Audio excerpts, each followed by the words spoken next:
think this song fits the stream way more than the last one does.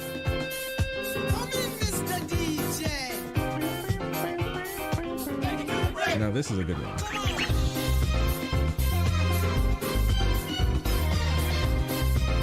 Yes sir, yes sir. I'm going to tell you this now. I am now the proud owner. I am now the proud owner of, in the first time in my adult life, I am the keeper of a fish. I am a fish keeper. It's never happened to me before, but it has happened now. And honestly, I feel good. I feel good. I don't think I've ever felt more good.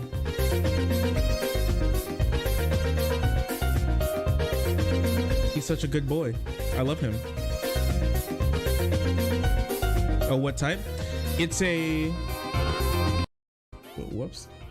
It's a koi type betta fish. Let me actually, I was trying to get some pictures of him in the aquarium that I have. I think I got some good ones. So let me pick out a really good one, and I'm gonna post it on the Bird app, and then you guys can check them out. Here, give me a second. But while we're here, we can chill and talk for a little bit. I hope you all are doing well. Hope you all are vibing, enjoying yourselves. What have you all been up to today, huh?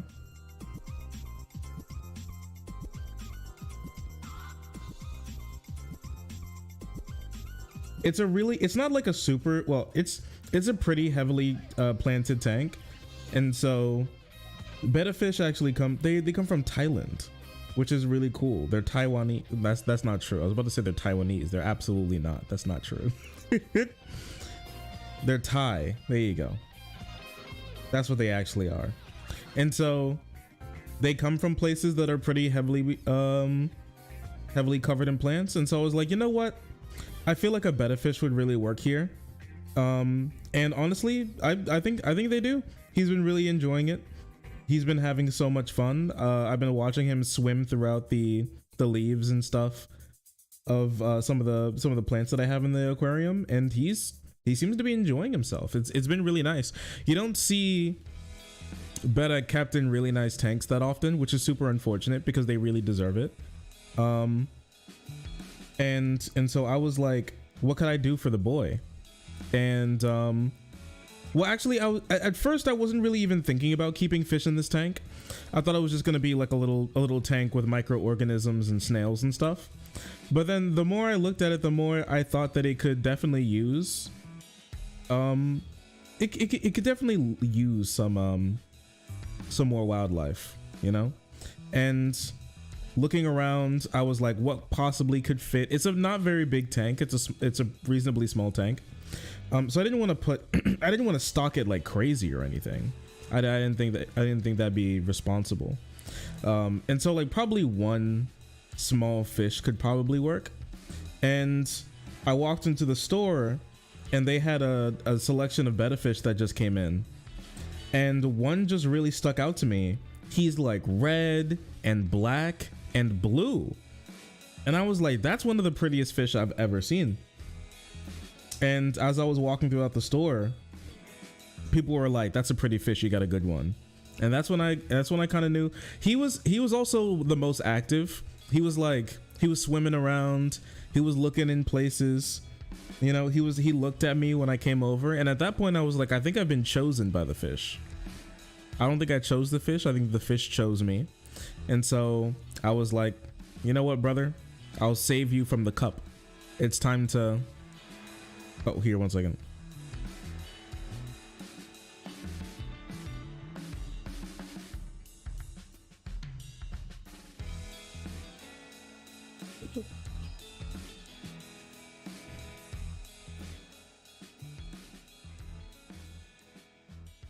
Here we go. Betta gang. Save him from fish prison. I did. And it was great. Have you named the fish? I was like, I came back and the GF was like, what do you have there? Like, what in the world do you have? And I was like, I don't. listen, chill. And I came around the corner and I showed her the fish and she was like, what, you got a fish?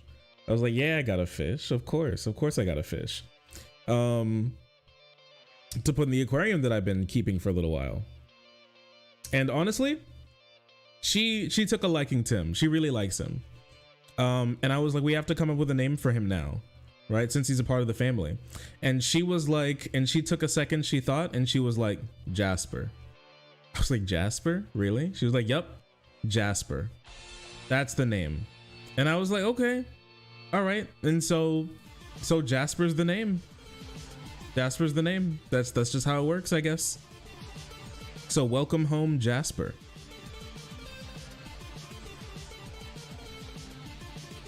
Jasper the fish. Jasper the Betta fish. Y'all son. My son. My son. Here, let me see. Here, let me show you. Here he is. Here's a little guy. That's what he looks like. That's what I was talking about. I was like, that's probably one of the nicest. It's not one of those like crazy extravagant fin betta fish. It's just like a really nice, slim. That's just a pretty betta, honestly. That's a pretty fish. He's so pretty. He's pretty good looking. He's beautiful. He really is. He really is. That's my son right there. And so I've been enjoying him. He's been chilling out in the tank. He's been as you can see, it's pretty well planted. And so he's been enjoying all like the plants. He's been swimming in amongst the leaves and finding little hiding spots inside of some of the plants, and I caught him sleeping on one of the leaves earlier. I'm a little late today. I wanted to get streaming around like 4 or 5, but you know, like I said, I had to keep up with Jasper to make sure his acclimation was going well, and so I decided to take some time to do that. And when I dropped him in, he seemed to really enjoy it, and he's been living the dream ever since. And so yeah. What does a sleeping fish look like? He's just like, I don't think they really close their eyes.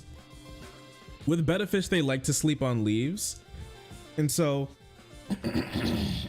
sorry, I'm filled with the goop. I got goop in my throat. If you ever gone to a store, a fish store, sorry, if you ever gone to like a pet shop and you see betta fish in the little cups and they're just sitting there on the floor of the cup, that's them sleeping actually. And you're like, holy shit, that guy's dead. But he's not dead, he's just sleeping. Usually, sometimes they're dead. Sometimes they're dead, and that's not good. But a lot of the times they're just sleeping, and that's cool. So that's what they kind of look like. They kind of look like they're dead. If they're floating at the top and not moving, they're probably dead. If they're like at the bottom and they're not moving, or like on a leaf and they're not moving, they're probably alive. They're probably alive. And so that's why you'll see like they sell little betta leaf beds, and so you can put it in the tank and then the betta fish will try and sleep on it. But I don't need to do that because I have actual leaves in the tank, and actual like plants that are growing in the tank, so I don't have to do that. But yeah, I can see him right now. I can keep an eye on him from here. He's like at the front of the tank right now. It's pretty cool. But yeah, he's a great little fish. Jasper, super pretty. And honestly, it got me really interested in wanting to keep, hello, also hi. It got me really interested in wanting to keep more betta fish and honestly breed them. Because if I could have more betta fish that look like this, I think I'll be pretty happy. I think I will enjoy myself.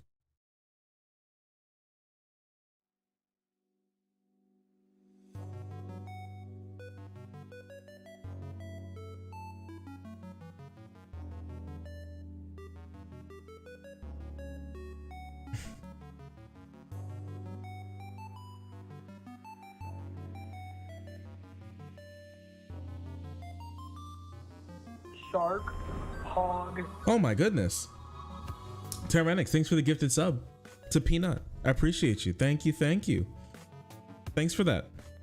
A breeder arc. I don't know. Maybe a little betta fish breeder. Get like a couple of them. I do want a bunch of little tanks. So being, I don't know, doing a little bit of breeding work sounds a little fun, at least.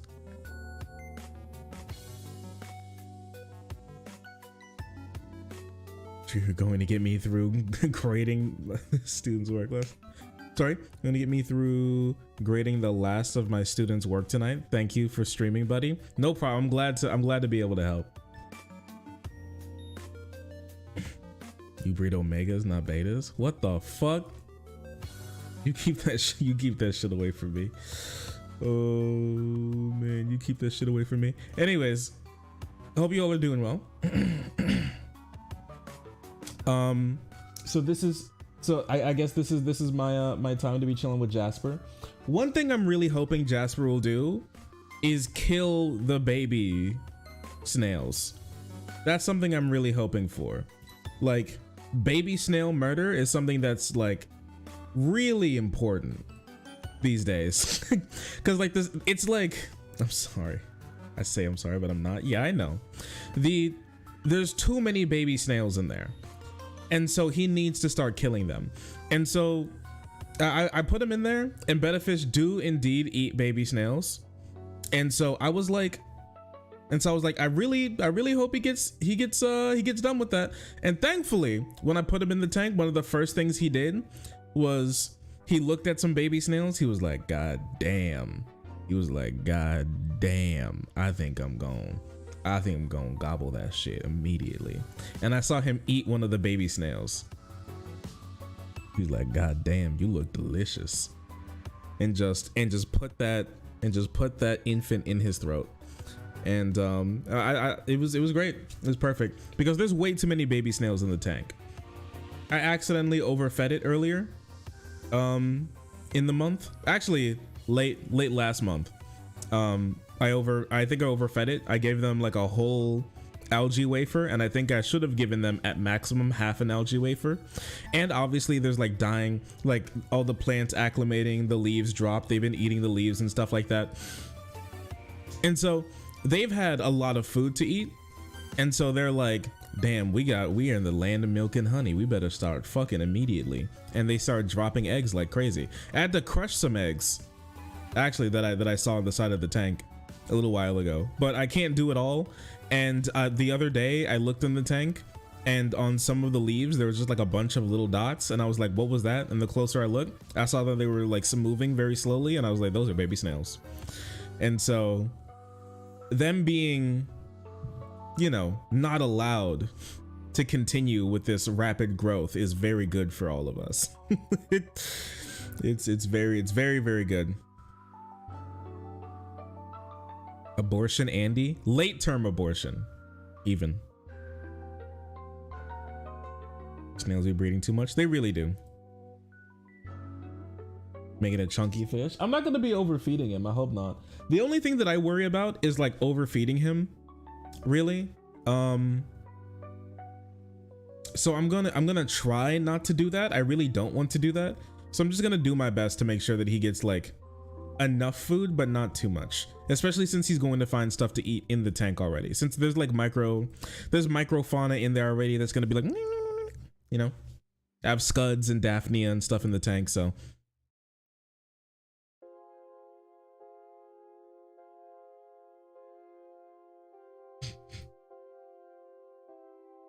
yo, did you see this? Tesla recalls nearly all vehicles sold in the US to fix system that monitors drivers using autopilot. Tesla's recalled nearly all the vehicles in the US, more than 2 million, to update software and fix defective system that's supposed to ensure drivers are paying attention. So apparently the autopilot is fucked at Tesla. The autopilot is broken.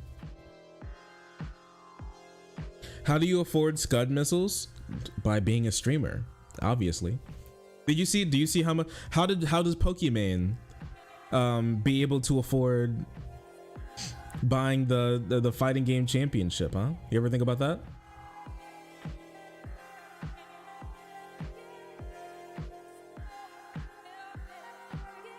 How is Moist Critical able to afford that giant, his collection of massive dildos? By being a streamer, that's how. When are we getting shark cookies? Never. Never. But I've been making cookies recently. I've been making cookies. Like me and the girl made some sugar cookies not too long ago. And by not too long ago, I mean literally yesterday. She ate almost all of them. She's been enjoying them, it seems. So yeah.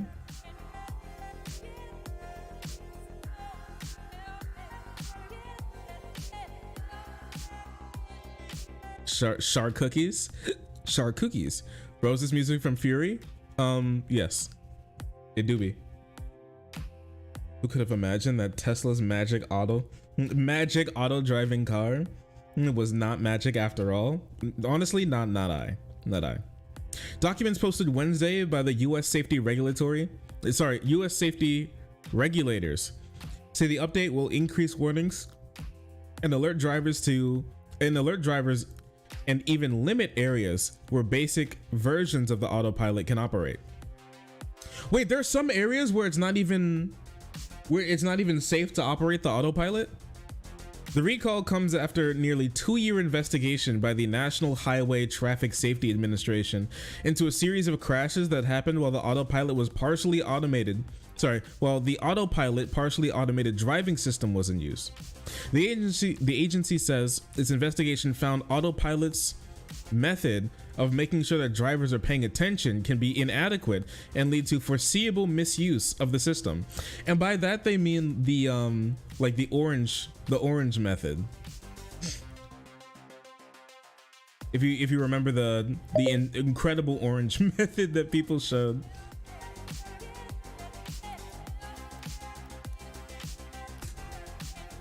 Why is this called an orange trick? The orange trick. It's just like, this is a quick trick to like killing yourself and others around you. Tesla orange trick. Hello. The one thing about the autopilot, when you have it engaged, every 2 minutes it comes on and has you grab the steering wheel. It's orange. I wedged it right up here on the steering wheel like that. Seems to be enough pressure to completely override the warning. Goodbye. Goodbye. He and a family of 5 then died in a head-on collision on the interstate while he was asleep. Goodbye. Use the orange. My final method.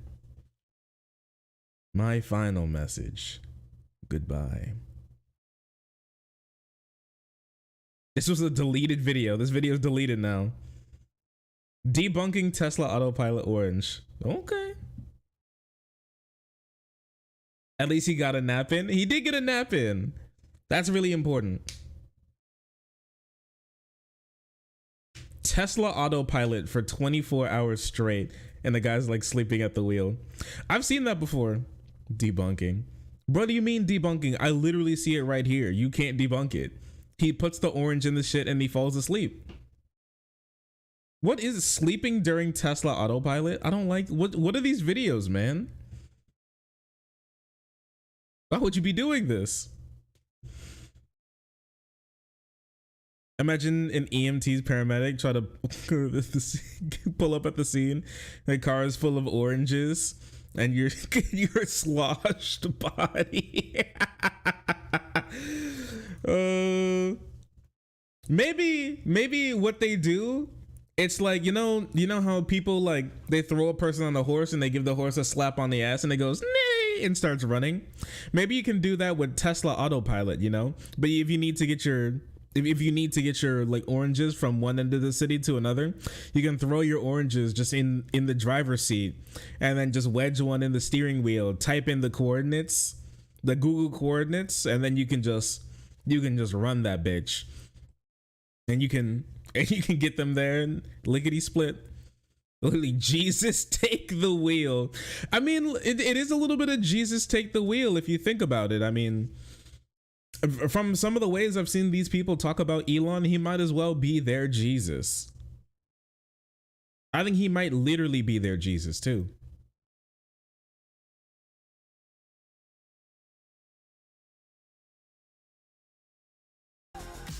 Bye bye. Defeated by citrus.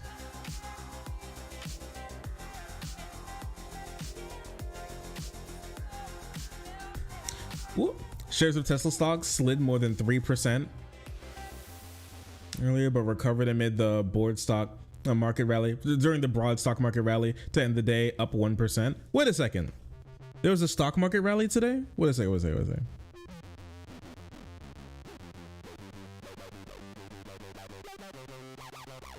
Yippee!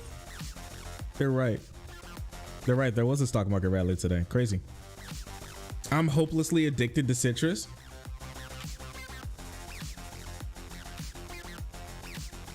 I love citrus so much. We've been having a couple of like boils. I don't mean the things that are on your skin. I mean like the food type, the food category where you throw stuff in a pot, put a bunch of spices in with water and then boil it. So that's like, we've been doing that recently. We recently did it with some sausages. We took like the kielbasa's and put them in there. That and all those spices go so hard with lemon. I just throw half a lemon in there. Oh man, it's so good. Imagine worshiping Elon. Couldn't be me unless he's offering me 100 million. Then I'm down. I'm down for a little bit of worship, just like a tiny bit, a small amount on weekends where people can't see.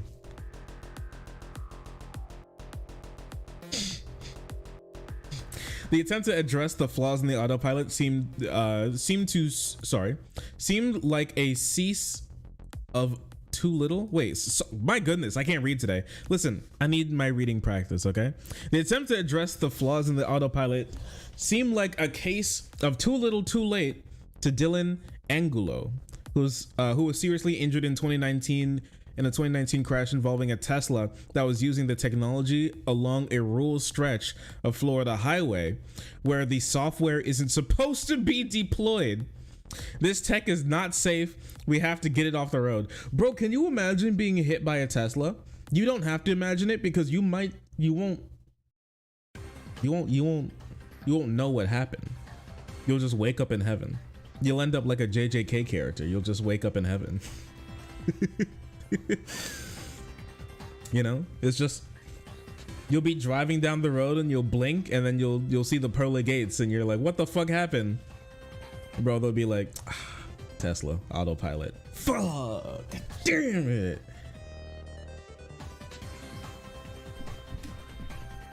Shark, it's too soon for that JJK joke. I'm telling you now, after Shibuya, you're always going to say it's too soon for the joke. So at some point you got to be like, it's okay. I know what you're referring to, but it's all right. Just wait until tomorrow when the next episode drops. But I'm talking about even the mango. Made in heaven. Tesla bumper.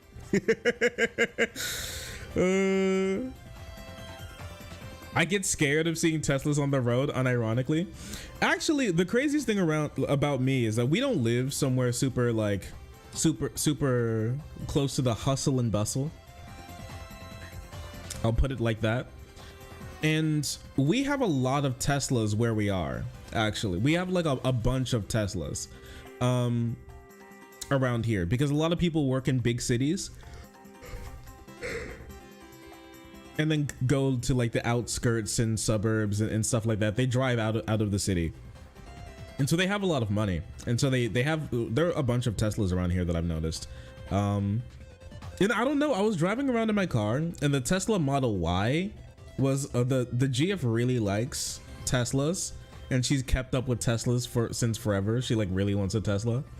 And she was like, oh look, that's a Model Y. I looked over, the shit's huge, and I know that thing is like 4,000 pounds. I was like, if that thing, I don't know, I was like, if that thing hits us, we're a goner. It's so over for us. Cause I don't have like a really big car. I don't drive a really big car right now. I was like, bro, we won't make it. We won't make it. Yeah, the 14-ton fucking printer that's always out of ink, always out of cyan. Macor Goat, thanks for the 100 bits. I really appreciate you. Thank you so much. Thank you. And Tyrannics, thanks for the 2 gifted subs too. Thank you so much for helping other people join the frenzy. Incredibly pog. Thank you. Yo. Oh.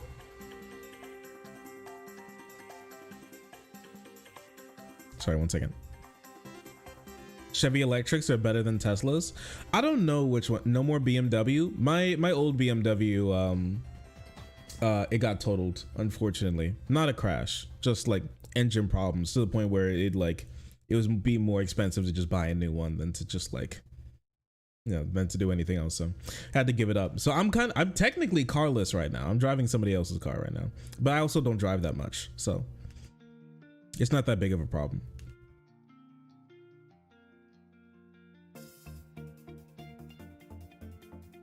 And the fact that I don't have to pay like car taxes and stuff right now is great for me, you know, not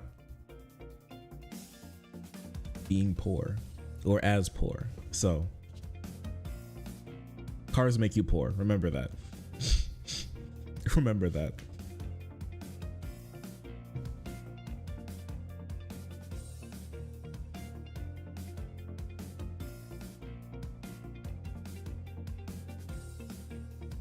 Nightmare. I can't breathe. It's a nightmare. A nightmare. A nightmare. I can't sleep when you're not there. I want a folding bike. I have a folding electric bike, actually.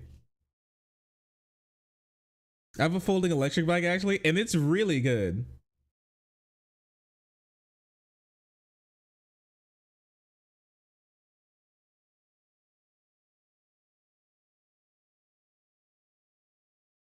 Yo, no, Epic CEO said that Fortnite isn't coming to the Steam Deck anytime soon. So anybody who wants to do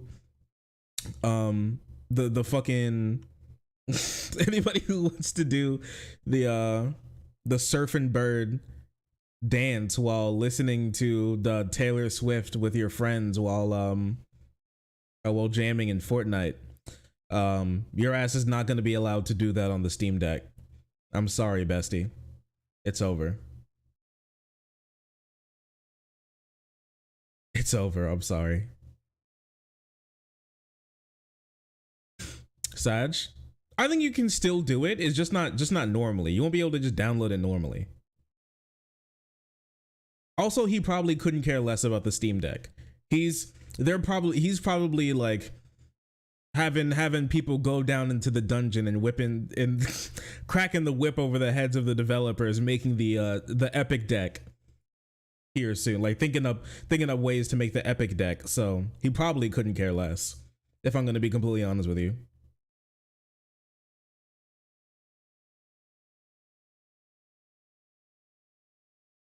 Okay, can we look up the stuff? Can we look at the stuff involving Sophie from Mars? Like, what is going on with Sophie from Mars? Like, what's happening there?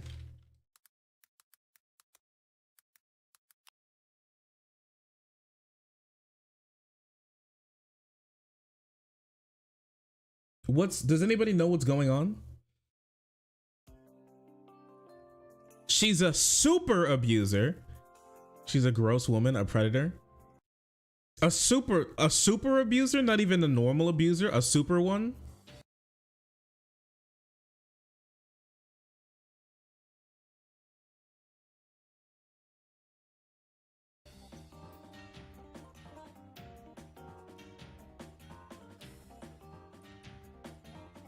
Isn't Sophie from Mars friends with DJMule? Wait a second.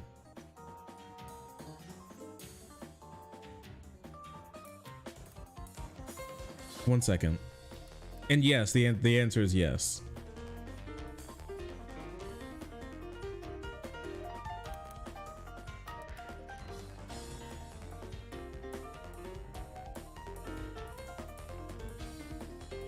Here, one second. Where is this?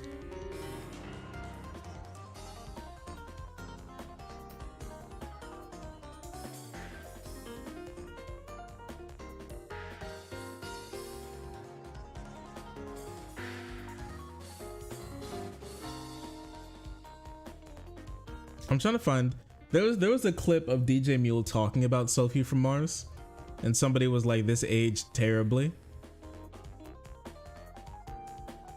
They were like, "This aged horrendously," and it was him being like, I think he was talking about Zan, right? He was like, Zan called Sophie from Mars like a psychopath, and he was like, "I can't believe you would ever call her something like that. You're an evil man." And then it turns out that he was actually correct. Oh yeah, here we go.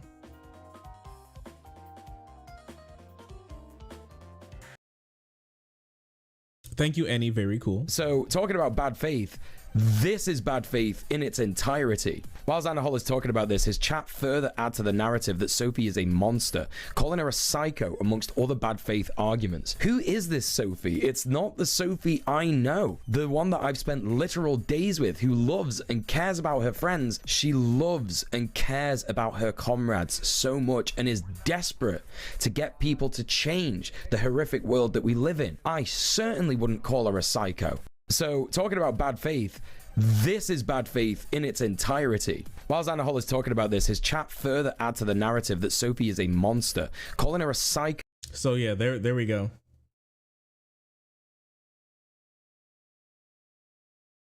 Eggman looking ass.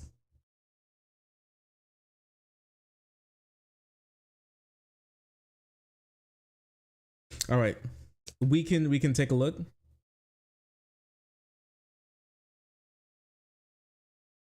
Gnome pilled. That's crazy. We can take a little bit of a look. Does anybody, I want to find the actual write-up that was made and not anything else.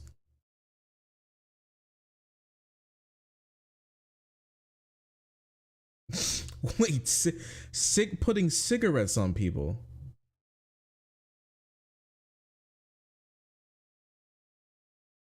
Oh my gosh.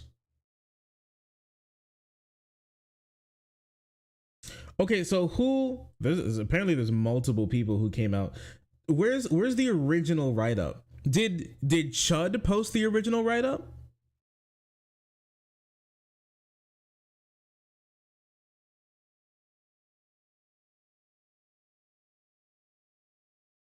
I was a patron of hers for a few months. Used to love her stuff. When she got VDS, as bad as I've seen someone get it, and was eventually clueless. As to the wider picture of where Breadtube was going. Nowhere. That's true. I pulled the plug. That's true. I used to post in r/Breadtube. I stopped that a long time ago. Just like I think everybody else who knew what was going on. That it was going absolutely nowhere. The craziest thing about it is still even in my YouTube descriptions, like the term Breadtube is still there. I'm thinking about removing it even, but I don't know, we'll see. Whole situation with Thought Slime, Sophie, and Zan is honestly disappointing for me. I don't think I was around too much for that, and I wasn't doing too much with that, so I didn't look into that much. Is that like the claims of Zan having like a sex cult type stuff? Is that where that came from? That subreddit really went to shit? Yeah, it's not great.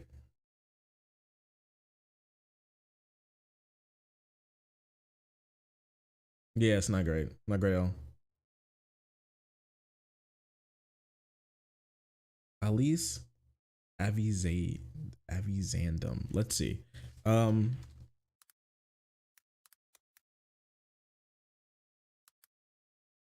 Okay. Have they privated? They have not privated. This is a relatively big account. What is this, a YouTuber as well? Trash Future Pod is a podcast that apparently they're a part of. Oh, they're part of 2 podcasts. Well, there's your problem podcast. But this one's oh no, they're both still active. She's on Well, There's Your Problem. I've never heard of this shit in my entire life. I'm gonna tell you that right now. So I get it. I've never heard this shit in my entire life. So it's a good podcast. Okay. I'm happy. I'm happy for them. I'm happy for them with all that. It seems like they haven't posted on their Patreon since 2020. So maybe they're doing something else with their time. Maybe they're doing something else with their time. Who knows? I'm always like, who are these people? I feel like that's why some people like me, because there's some people who are always checked into everything, and there's some value to that. But I think there's also some value into somebody who's clueless going, what the hell is that?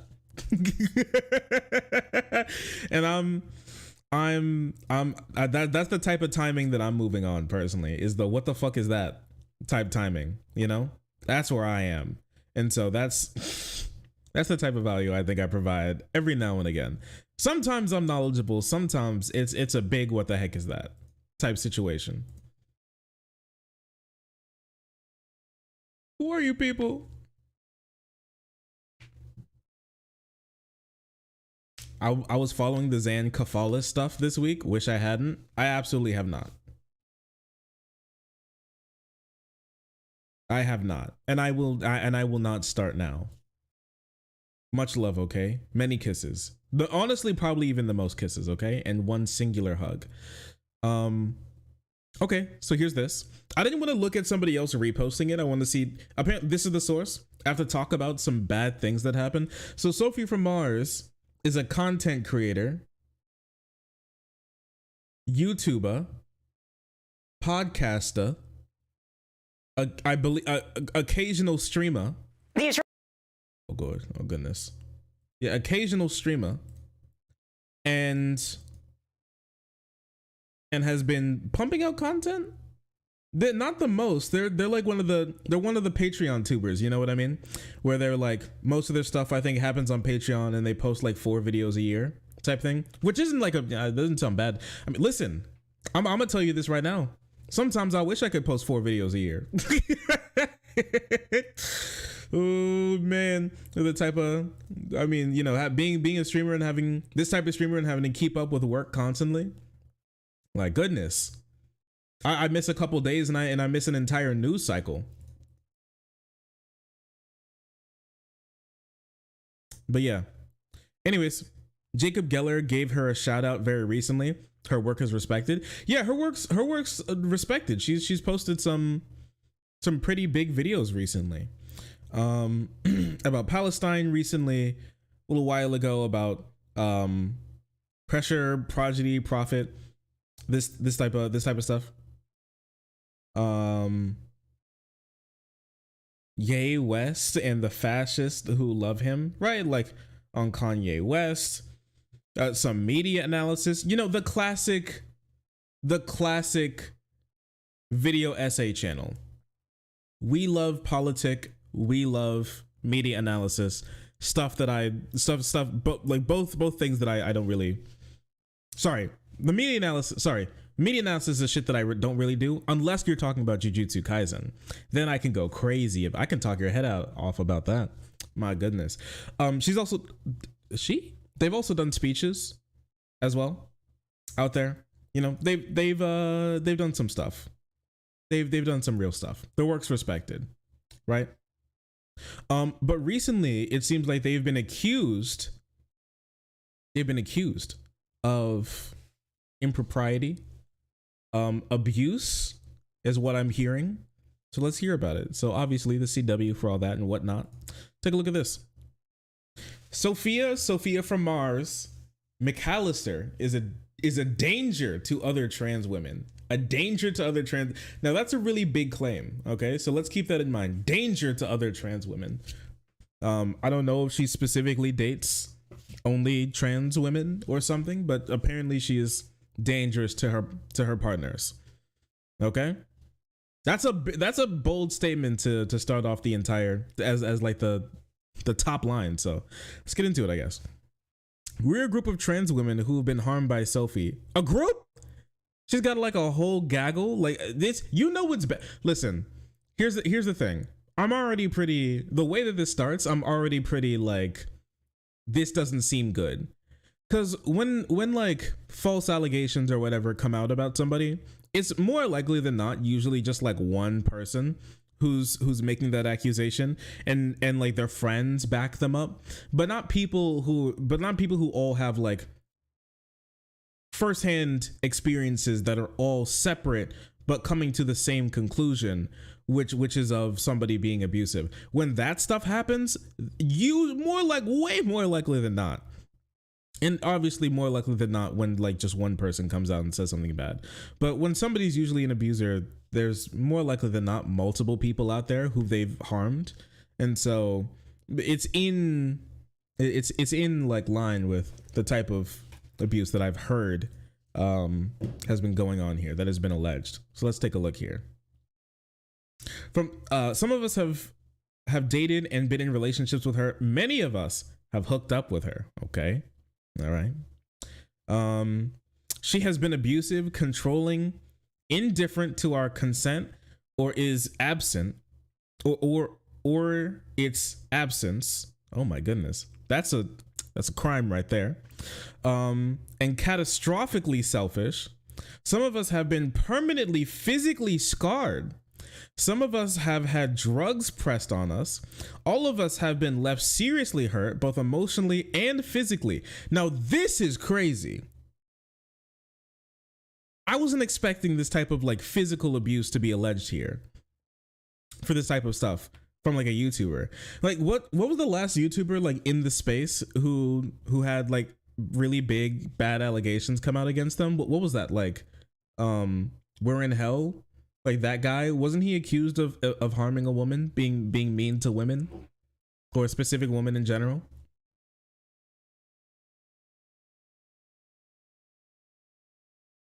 Monster. Yeah, We're in Hell, that guy, yeah. Okay, Sophie's giving free drugs. Sign me up. I don't think I would say it's free drugs, you know? It's like it's forced upon you. It's not really how that works. But yeah, I sure, I guess. He is an accused rapist. You hate to see that. Very bad. Andrew Callahan. Yeah, it's the Andrew Callahan special.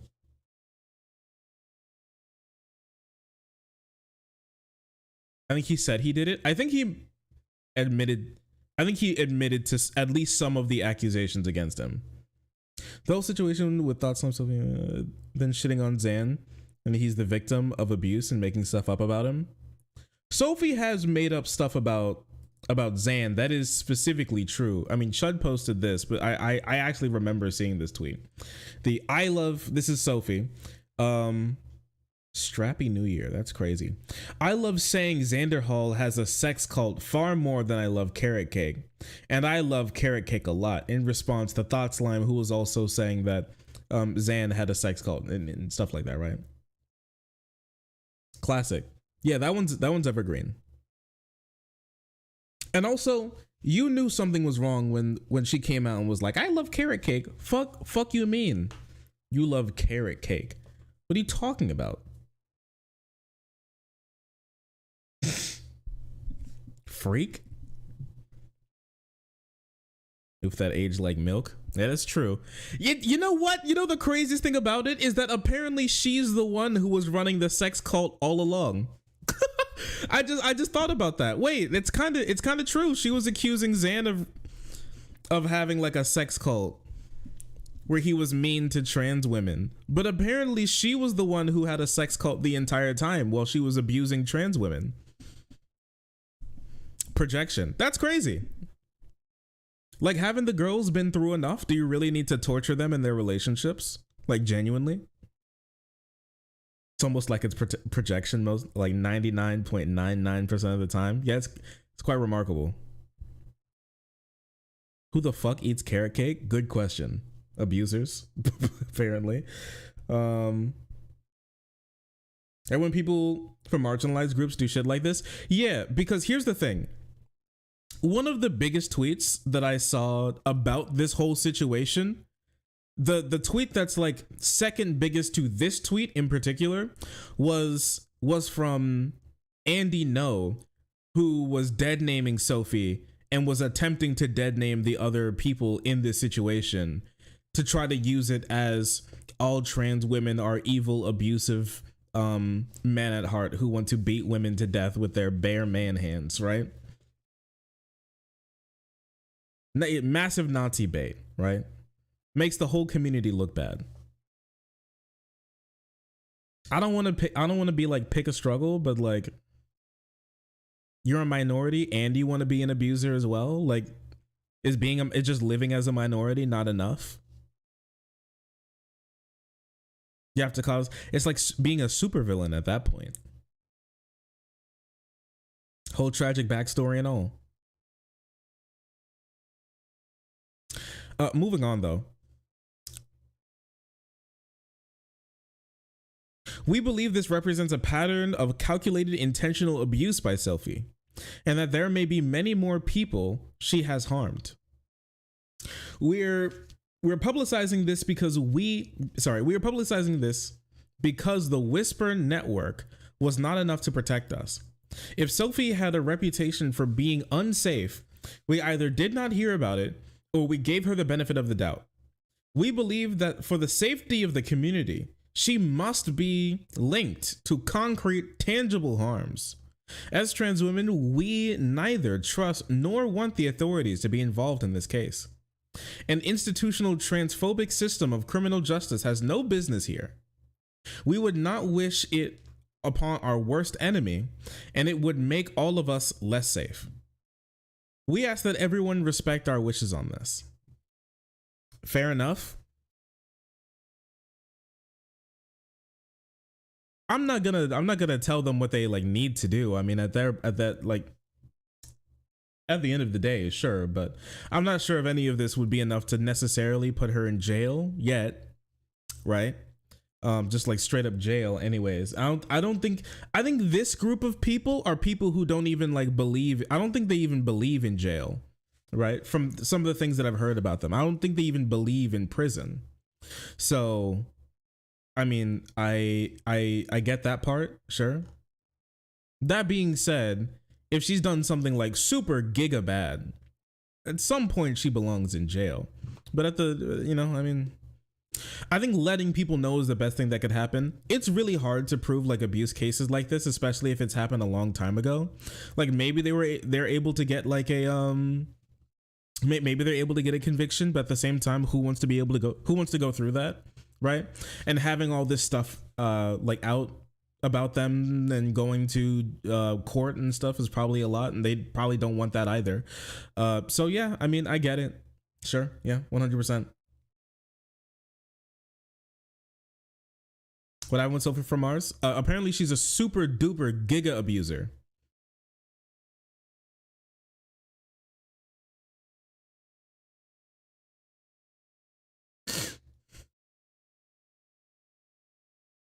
Yeah, most abuse victims don't. Yeah, and so like they might go through all that pain and not even get a conviction at the end of the day, right? So whatever follows this, and however Sophie chooses to respond, any process of accountability and who participates in it as an individual decision rather than a collective one. Sorry. Any process of accountability and who participates in it is an individual decision rather than a collective one. The one other thing we can confidently say we all share in feelings is that Sophie's actions must be known so they can never happen again, in solidarity. And then there's like a bunch of people that sign on. Okay.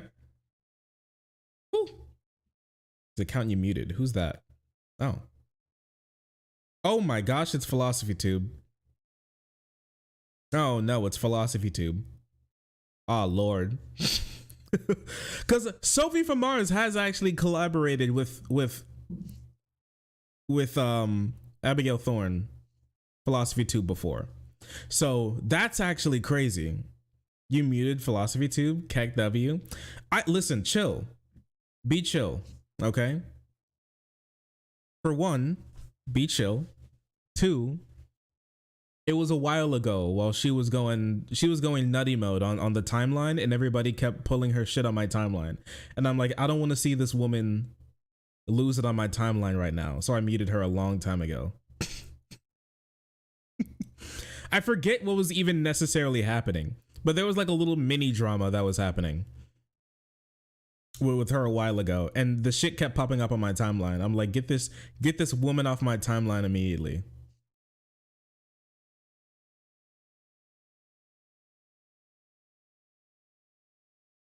Shark out here muting women. I'm so proud.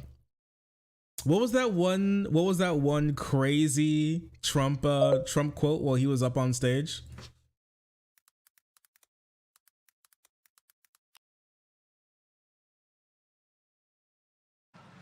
Shut up, silly woman.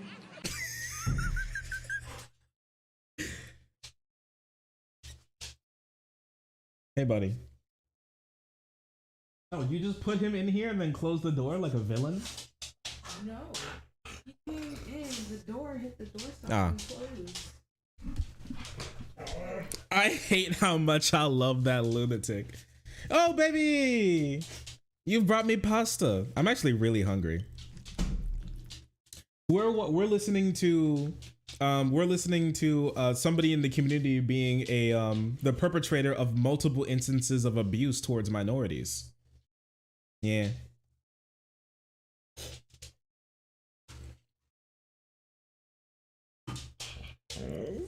Give the dog a treat? You think he deserves one? Here, listen. He can have a piece of my sausage. That part's for me. This part's for you, buddy. You got it.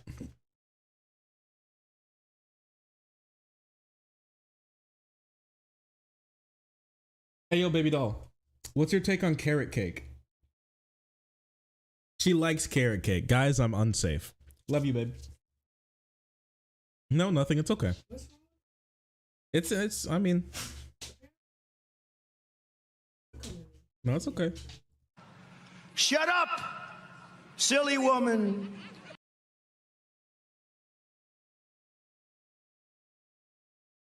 It seemed like there's no other receipts outside of this, right? You've been very brave and proud to be your friend. Apparently they're friends. But they go on to talk about, they go on to leave this whole large thread. This is great, babe. Thank you. This whole large thread. So there's most definitely more stuff in here. Of this person individually, I'm not sure if they probably don't speak for other people, but we'll hear about it.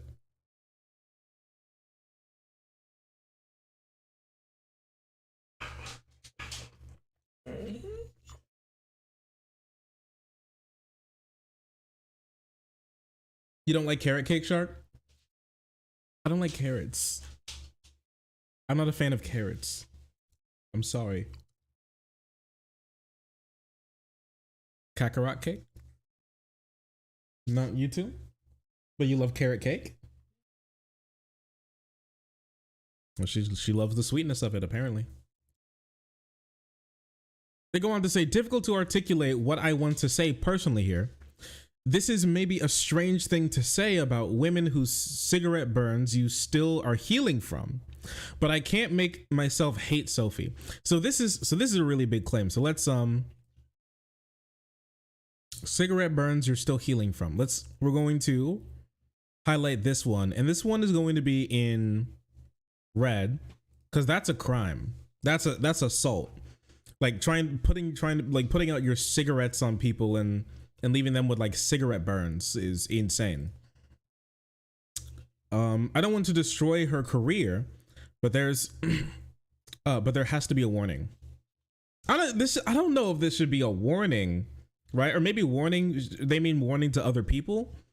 Like I hope they don't mean like warning to Sophie, because this is, or maybe they do mean warning to Sophie, and what this means is that she hopes she changes her ways to just stop, and they're going to be forgiving her now, but in the future, right? After the day she gave me those burns, I spoke to her about it privately, and she was very contrite and insisted that it was just. I'm reading, brother. He's making a lot of noise. I'm sorry. Insisted it was me and one me and a one-time thing. Sorry, insisted it was just me and a one-time thing. It was, I'll just only going to abuse you once, and I felt a bit managed. And the second I pulled that thread, I found out how many times this pattern had worked itself out. Okay, come on, you're getting out. You're banned. Out. Get out. Get out.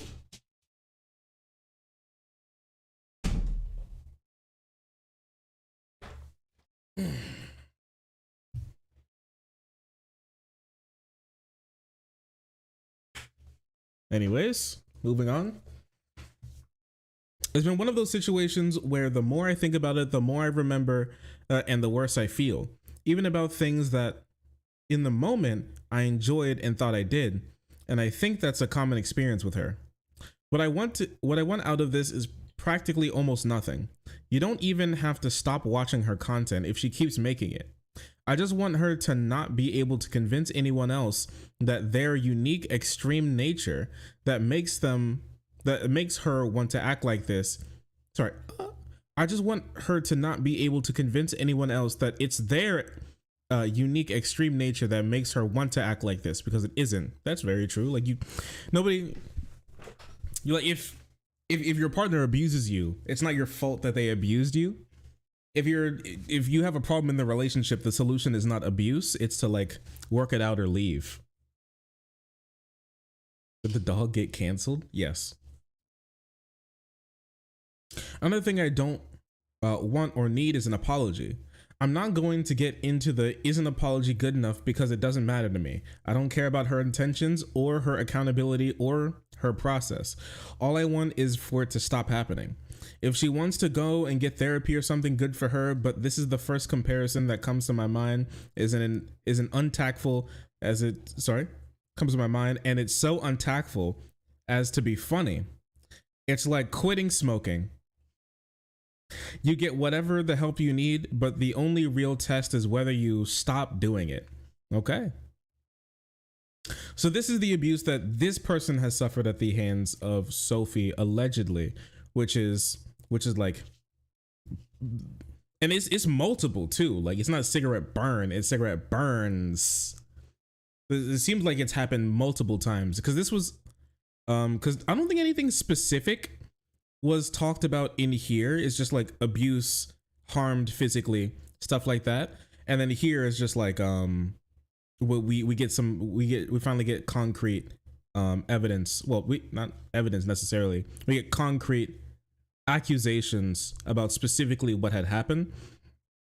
Obviously, there's no pictures here or anything. Well, I can't say obviously, but there are no pictures here provided or anything about what has happened. So it's at the moment, it's like their word. This seems to have been, this has picked up a lot of traffic and traction, and a lot of people are out here giving them a lot of love and support. And obviously things are coming down on Sophie, but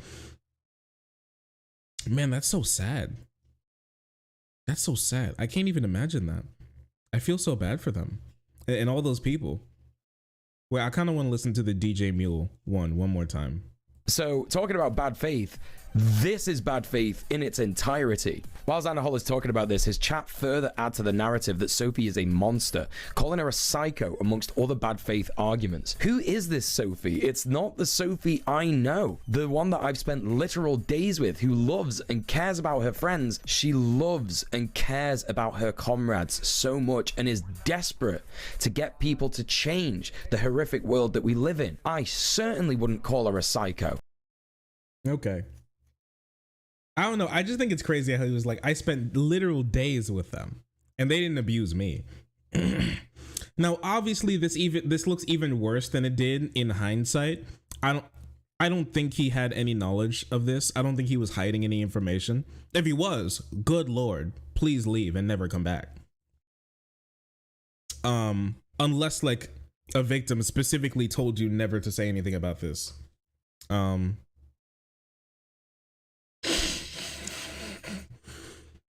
I don't follow Nicholas Diorio, but I can't lie that this is a banger. This dude literally got ran off the site and he's still catching eds on my feed. I can't lie. Not only did he get run off the site, he also got ran out of making videos.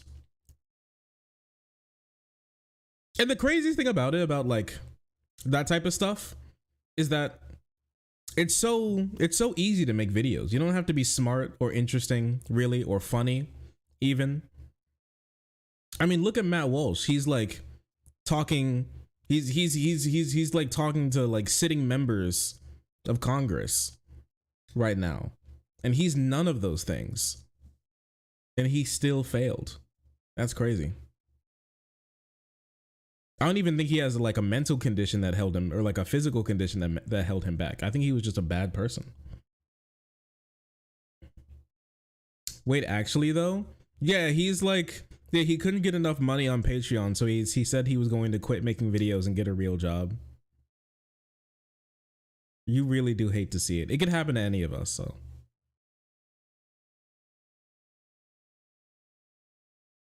You know how it is.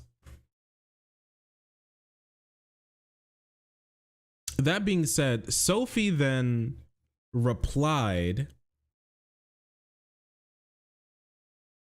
Sophie then replied to this. Let me see if I can find this really quick. Here we go. She put out a statement. Let's give it a little read. I recently been made aware of serious harm for which I am responsible. Harm for which I am responsible. That is like, I don't know. This is, it's like a lawyer statement. Like there's harm and I guess I'm responsible for it. Like it's not like I did a bad thing. I guess I'm responsible for some harm that I've been made aware of. I don't know. It's just interesting. I have had my behavior described to me and I am horrified. Oh, you were there. But okay. You were there. But sure. I have heard the descriptions of my behavior and I entirely agree with what people have said. Only I can know my intentions. Everyone else can only judge my actions. Therefore, I'm going to do the only thing I can and focus entirely on changing in ways that make sure I never hurt anyone again. The kindness of people that I have hurt is an impossibly precise thing.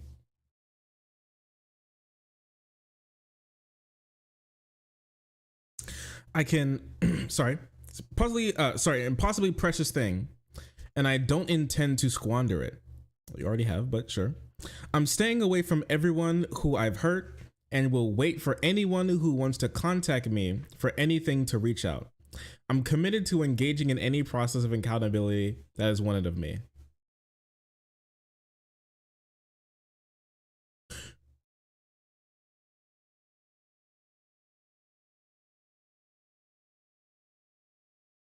There's not a single I'm sorry in here.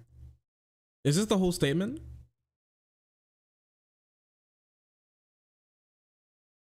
There's not one single I'm sorry here at all. That I'm horrified by what I did. I was made aware of something I was responsible for. Only I know my intentions, but you know, who knows? Because I'm not gonna say it here. I'm going to change so I'll never hurt anyone again. That's incredibly inconcrete. Like, go to therapy. Offer like something to the victims, right? Kindness of the people that I've hurt is an impossibly precious thing and I don't want to squander it. Like, the kindness of people. Just, I don't know, it's just weird. Yeah, it's like an HR response. Like, I guess some accountability was taken, but no mention to what they've actually done. It's just, I've caused harm. I've squandered, I might be squandering people's kindness. I'm horrified by actions that were described. I'm not going to describe them though. And not a singular I'm sorry in here anywheres. Bad statement, terrible. Huge bestie, friend of the stream, Miss Merrick, tweets, to be honest, I just like how sanctimonious and eager to tear down other people you have been for years, how comfortable lying and smearing people you've been for years. And like, yeah, of course, it was projection and you're an abuser. It's actually so fucking boring and trite. I'm not gonna lie, she's kind of cooking her. She's kind of cooking her. Like if you're somebody who's constantly tearing down other people, constantly trying to destroy other people, never giving anybody the benefit of the doubt, and it kind of makes sense because that seems like an abuser tactic, and it actually is, because you just simply are an abuser. You just simply are somebody who's a terrible person.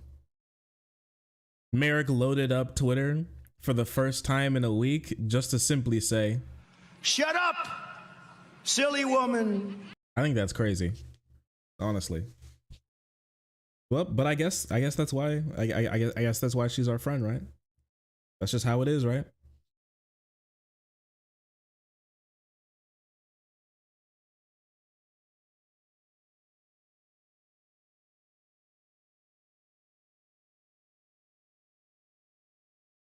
I love that soundbite. It's crazy how we'd really just go up on stage and say that.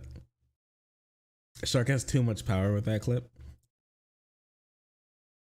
Reza Sutra, friend of the stream, says, "Not gonna lie, considering how quick you've been to lie and smear and tear down other people in the past, I thought it would have. Sorry, I thought it passed. I thought if it ever came your turn, you'd have a bit more grace about it. I guess I was wrong." Cooked. I know I'm being deliberately obtuse, but surely the word sorry is a key part of taking responsibility. And I like how it was not mentioned once. You know, the craziest thing about it is that school shooter in Michigan, that 17-year-old school shooter in Michigan who recently got sentenced to life in prison, in his final like comment to the court and the victims, he even said sorry. So just to let you know, Sophie from Mars has now put out a worse apology than a school shooter. I don't know, man. I just think that's an L. If I'm going to be completely honest with you, that's really not a good look. Horrible even.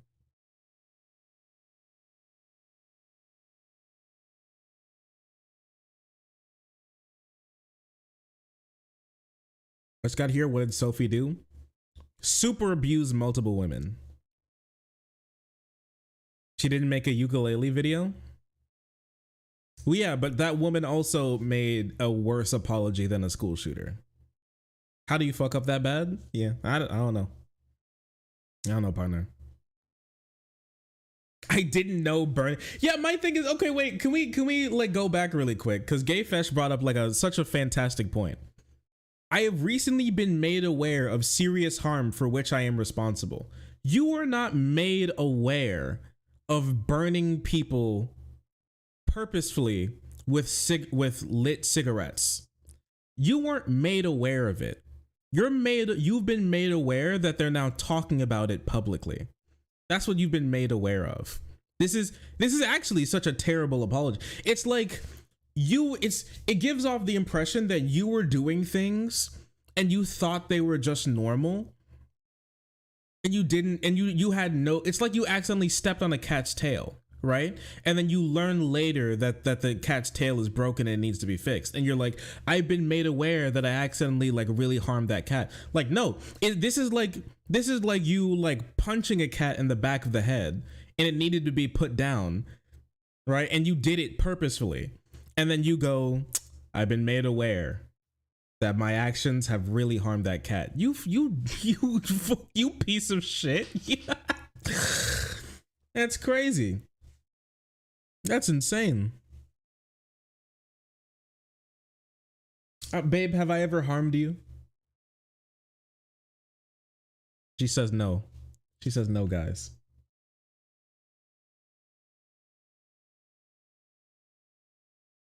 I like that. I like that about you.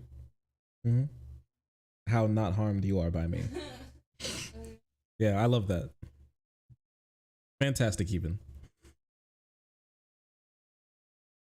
Yeah, it's giving sorry you felt bad after I burned you with my cigarettes. I didn't mean for you to feel. I didn't mean for you to feel that way.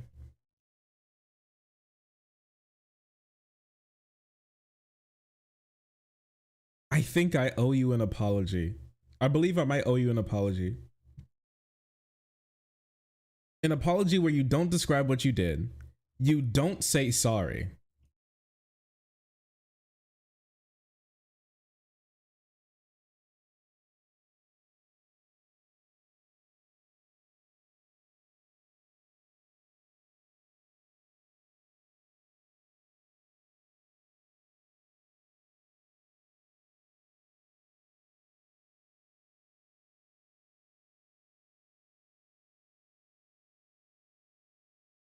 A cigarette is like a really mean girlfriend that in that I got flustered, sorry. Yo,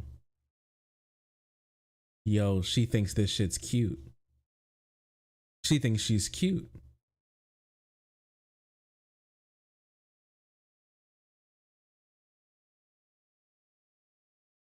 Shark, is your girlfriend harming you? I mean, she came into the room earlier today and put her hands on me, and they were cold. They were cold. And I was like, ah, and she kept putting her hands on me, and I was like, ah. And so, I mean,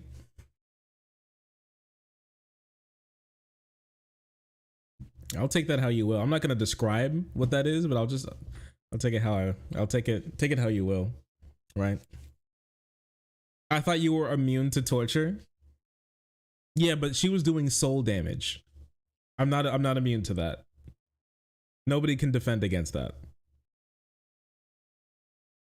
There's also this one as well that people brought up. Putting out cigarette. Sigh, everything reminds me of her. Okay. People said it was this tweet, but it's been deleted now, and I don't know if it's real. It could be fake. It very much could be fake. But if this is real, I'm going to have to say she belongs in jail. I don't mean like jail like forever or anything, but like a week. Like do weekend jail or something. Just something, you know? The Wayback Machine, they said it was posted on December the 5th, so actually not that long ago. But also if it was posted December the 5th, which is not that long ago, and the person who came out to say that they're still healing they said that they're still healing from the wounds, and if that's the case, then that the damage also has to be done not that long ago. So the timeline does work out. For if that was a real tweet, then she probably made that tweet right after or right before genuinely, literally torturing someone. Okay, let's see. We're going to try the Wayback Machine, see if it's saved. Not saved. No one saved it. No one saved it. So who knows? Who knows? So take this one with a grain of salt. I don't know if this one's real. The other ones have been confirmed to be real tweets. She's currently deleting tweets. Spending a lot of time deleting tweets.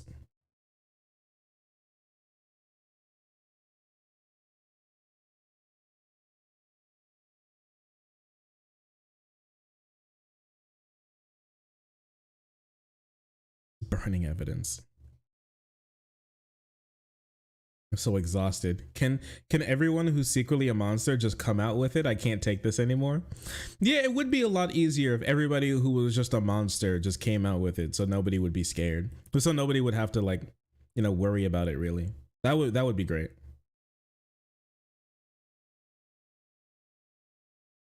That'd be fantastic even. Unfortunately, we don't live in a world like that.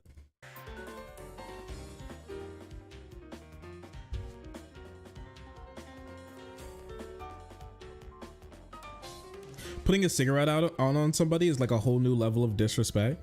Yeah, it's actually calling them subhuman.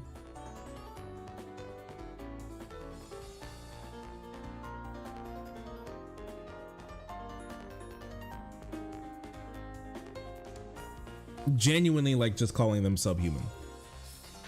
Honestly, less than subhuman. Because you can't even do, we can't even say like sub-living creature, honestly, because you can't even do that to like a living creature.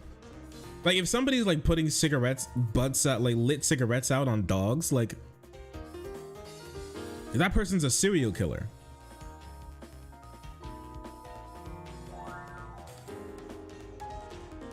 Eating dinner while watching videos because that's what white people do, I guess. So true. Holy crap, that's so true.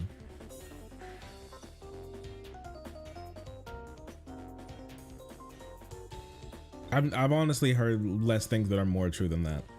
White people love doing that. It's literally me. Literally me for real. Okay, wait, one second. I'm so hungry. I've eaten like 2 things all day. I want to find something out really quick.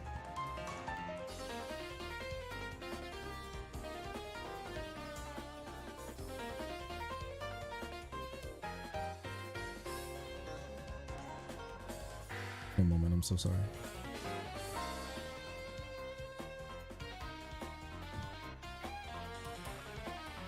Allah give me strength. Allah give me strength.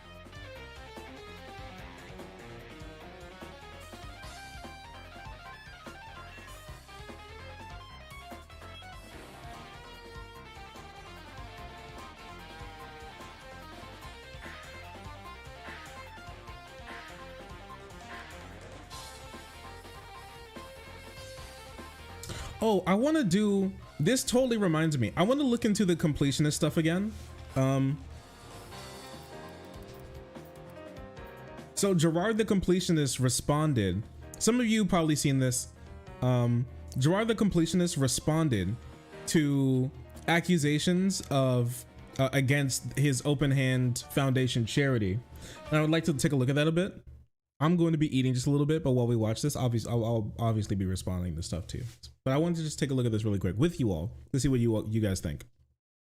Over the past few weeks, allegations have been made against me, my family, and our charitable organization, the Open Hand Foundation, asserting charity fraud and more.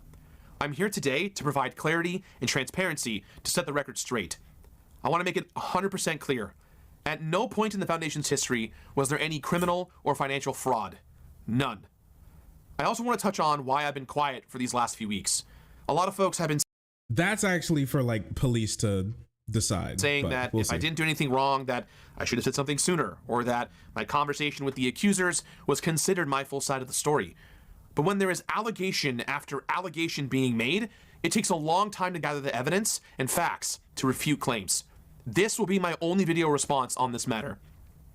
I can confirm that as of Wednesday, November 29th, 2023, the Open Hand Foundation has donated $600,000 to the Association for Frontotemporal Degeneration. However, it did take too long to get to this moment, and for that, I am sorry. The money is now in good hands to make a lasting impact. For more information on the donation... Okay. He donated the money. That's good. That's a good thing that he did. But there's still more problems out there with how some money was used, how he collected that money, and there's something weird about all of this. But we'll just... There will be a link down below that you can check out. Now, to further provide context on the Open Hand Foundation, my mother got sick when I was young.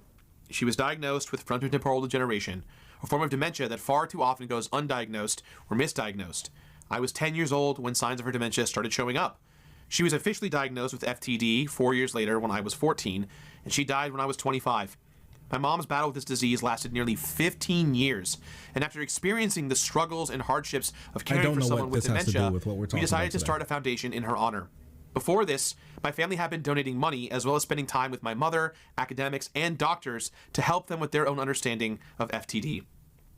My father runs an annual golf tournament, and this golf event hasn't always contained a charitable component, but has always been in dedication to my mother to bring awareness to FTD. I would often be present at these events, but beyond giving an occasional speech, I was not and still am not involved in any of the event planning.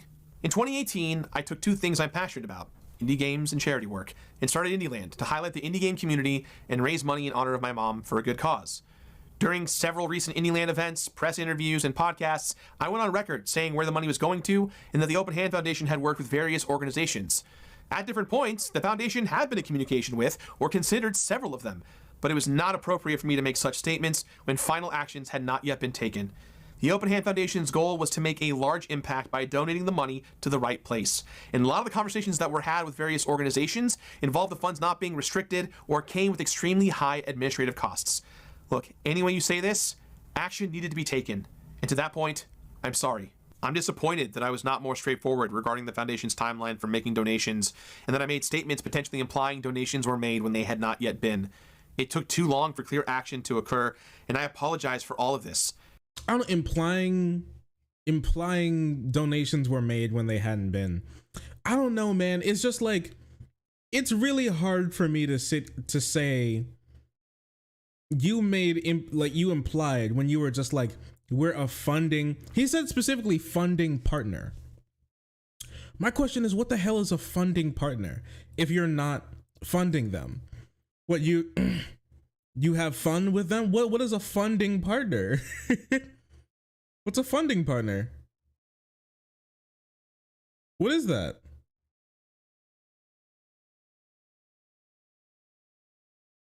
How in the world do you make yourself a funding partner? Are you helping are you the charity that's trying to help other people get funding?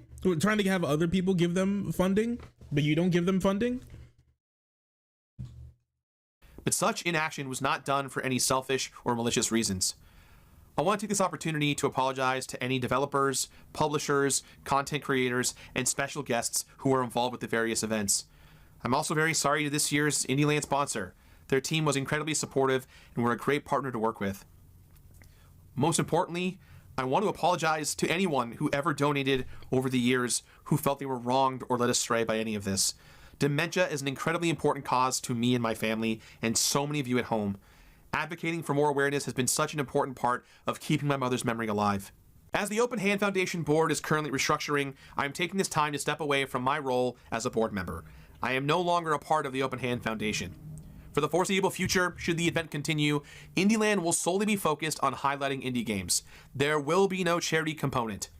I love helping the indie game community and working with developers. And if there are developers out there that want me to play their games, I would be honored to continue to do so. I would now like to take a deeper look and respond to some of the many accusations made. Much of this is going to be dry and complicated because we're dealing with business finances, tax-exempt nonprofits, the IRS. You know what, one thing that I'm thinking about? Didn't he literally just claim that he and his brother started this organization? Like, does he not have more sway as a founder? He had no clue that the money has not been donated since he was a founder. He had no clue that the money was never donated. Like, even at the beginning of when the charity had never made a single donation ever in the history of its existence. But they're like telling me, but then he wants to tell me now that he was like made aware that there was never a donation, but he literally started the charity. He would have to know at least for a while there was never a donation. And you can just say, I don't know, he could have just come out to say that we're waiting for a donation to come out, but like he just simply never did. It's so weird.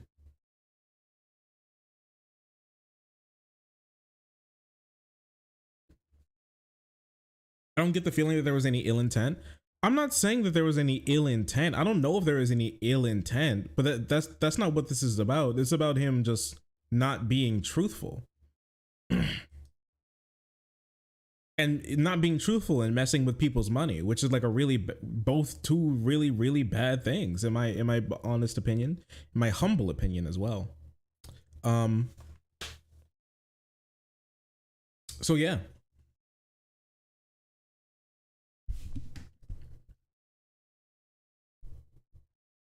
He was the only person providing financial support to the charity. He couldn't have known anything at all. I mean, I know, funny meme, but also there was the there was the golf tournament as well. So yeah, that money was also going into the open hand charity too. So he technically wasn't the only one, but he was the biggest one. And he should have known that there was no money going out. I don't understand the idea how there was no money going out. And legal issues. But serious allegations need a serious and thorough response. I will also have included links to official government websites, reliable third-party sources, and copies of relevant Open Hand Foundation documentation related to all these topics in the description down below. Let's start with the Open Hand Foundation's formation. When my mother passed away in 2013, we donated her brain and spinal cord to the same academics and doctors we worked with to further advance their research. There's a link in the description to her autopsy report that confirms her brain and spinal cord were both donated to science. Okay, but like, why do we need to know that? I don't think anybody was talking about where's your mother's spinal fluid. This was an extremely personal decision for us. Because of my family's history, we had considered all legacy efforts that we had personally made to be a part of the Open Hand Foundation's history, which ultimately led to its creation. Now here's another glaring problem. If you go back to any Azuki, thanks so much for the 30 months. I really appreciate you. Thank you. Thanks so much. 30 whole months. Thank you. Thanks for the love.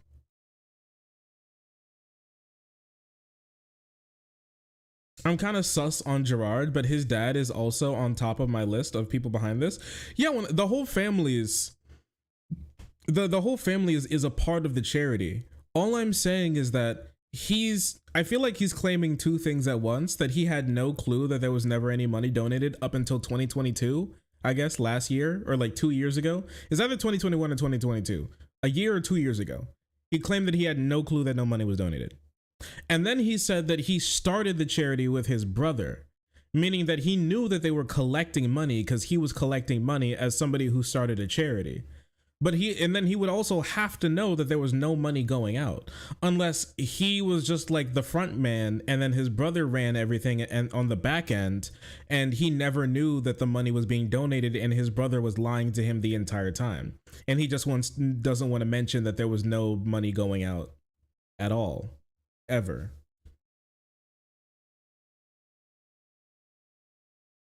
any of their filings, for instance, this is from 2016, you can see that when they check their organizations, they call themselves a Section 501c3 exempt private foundation.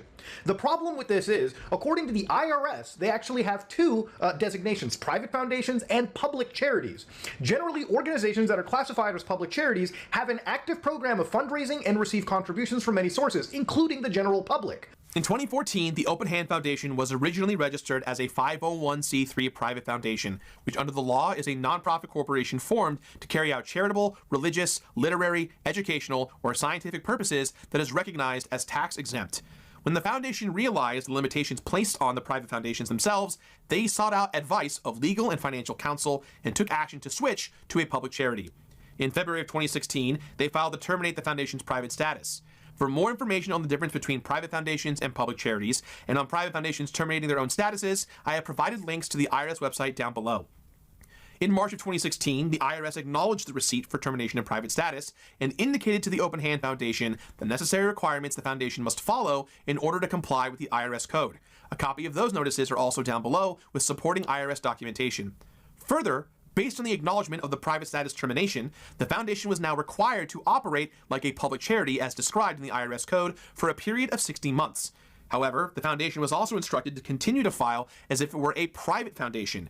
Any possible issues pertaining to such filings can only be considered clerical errors and are in no way intended to be misleading, fraudulent, or criminal in any nature. Clerical errors. Since that time, the Open Hand Foundation has been compliant in operating as a public charity, and as such, the status is directly reflected on the IRS's own website. I'll link to you where you can search for yourself to see the foundation currently has a public charity status. Many crimes, especially fraud, go undetected, and unless you do something especially egregious on your filings, nothing will be flagged to the IRS. In saying that, however, these filings don't seem to be done properly, and they aren't even signed, which is definitely a legal requirement. In April 2016, after receiving confirmation of the foundation's termination of private status, the IRS had completed a randomized audit on the 2014 tax return and continued to allow the foundation to operate tax exempt, as it found nothing wrong with the foundation's filings. Additionally, the foundation files all their taxes electronically, which does not require a physical signature on the actual forms.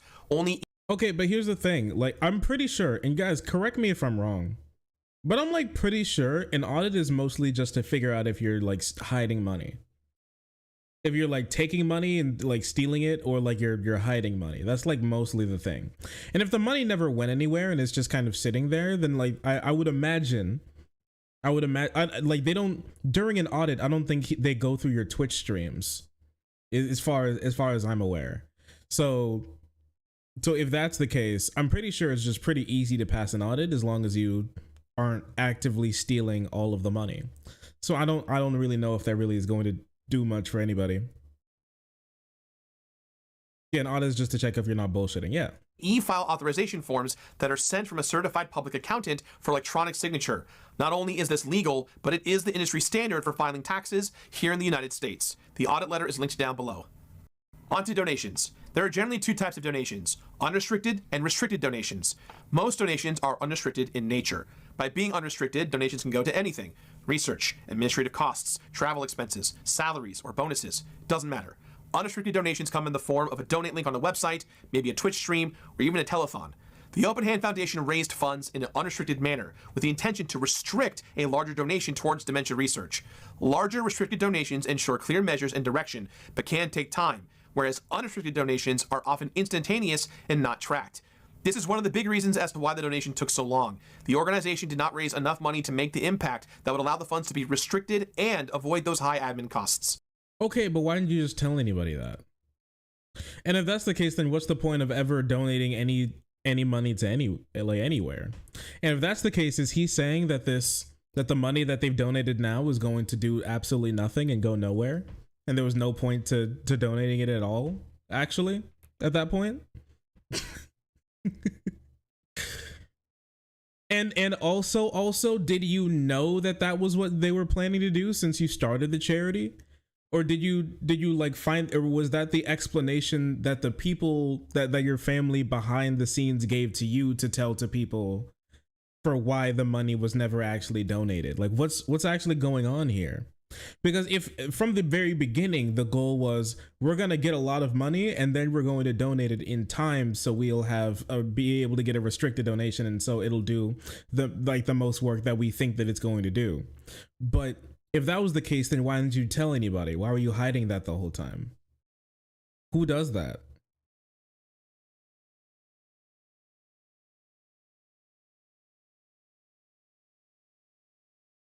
Who does that with a charity? What are you talking about?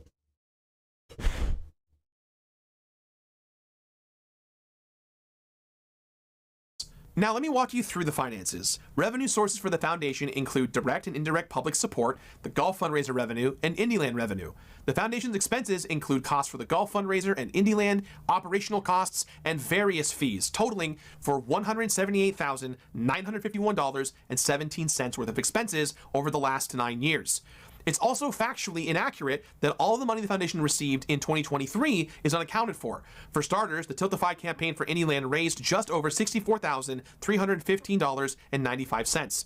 After platform and processing fees, we received $61,303.33 from PayPal and Tiltify's credit card processor Stripe.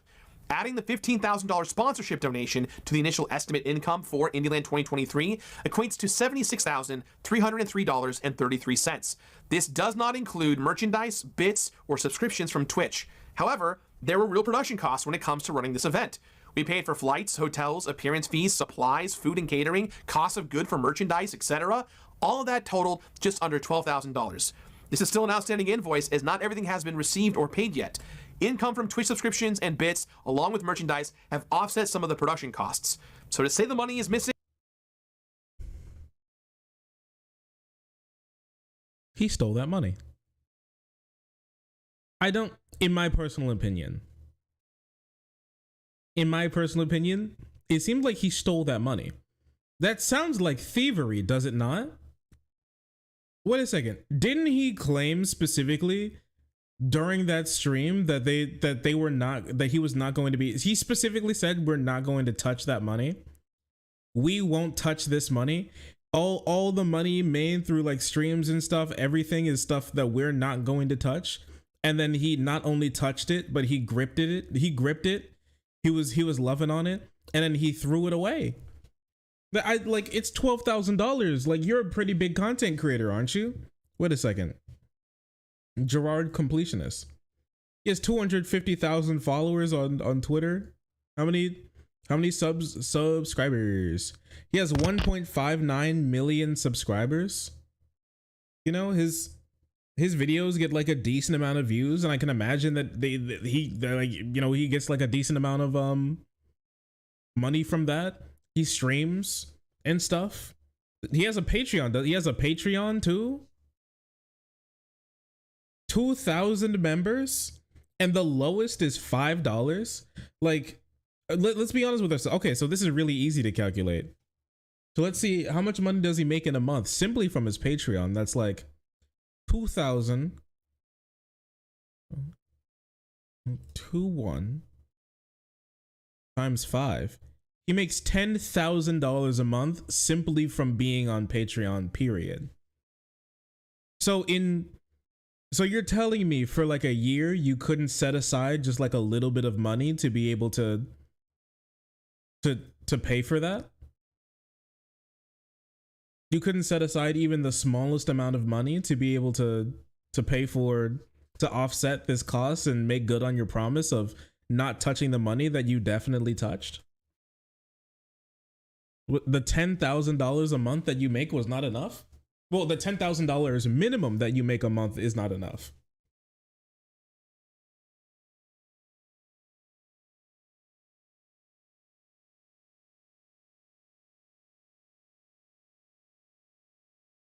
He touched it. He touched it.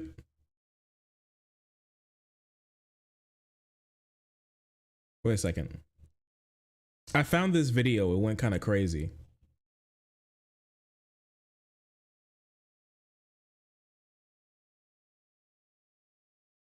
That raises money for a foundation called the Open Hand Foundation that raises money for dementia research and treatment for organizations all over the world.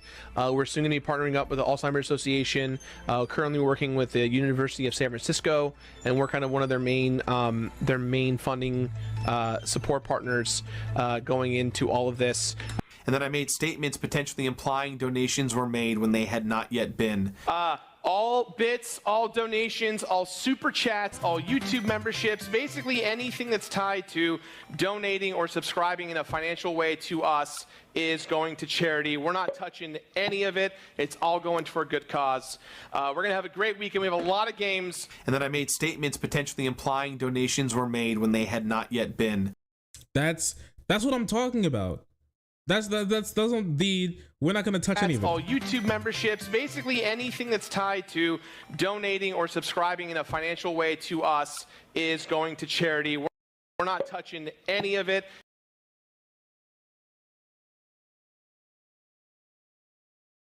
Supplies, food and catering, cost of good for merchandise, etc. All of that totaled just under $12,000. This is still an outstanding invoice, as not everything has been received or paid yet. Income from Twitch subscriptions and bits, along with merchandise, have offset some of the production costs.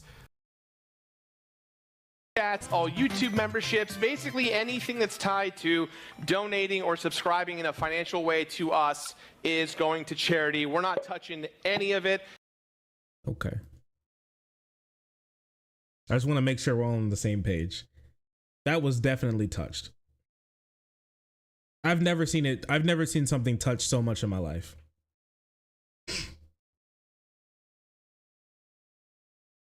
So to say the money is missing is simply wrong. Also, to be clear, Indieland does not make money on YouTube. We typically stream only on Twitch. And when we did simulcast to YouTube, we made little to no money. Next. Okay, here's the thing. Little to no money is not no money. Little to no money. Here's the big thing. Little to no money is not literally no money. That's actually more than no money. It's actually some money. And I don't think, and if you claim that you're not going to be spending any of that money, I believe that you just shouldn't spend any of that money in the way that you said you weren't going to, after you specifically just do the thing.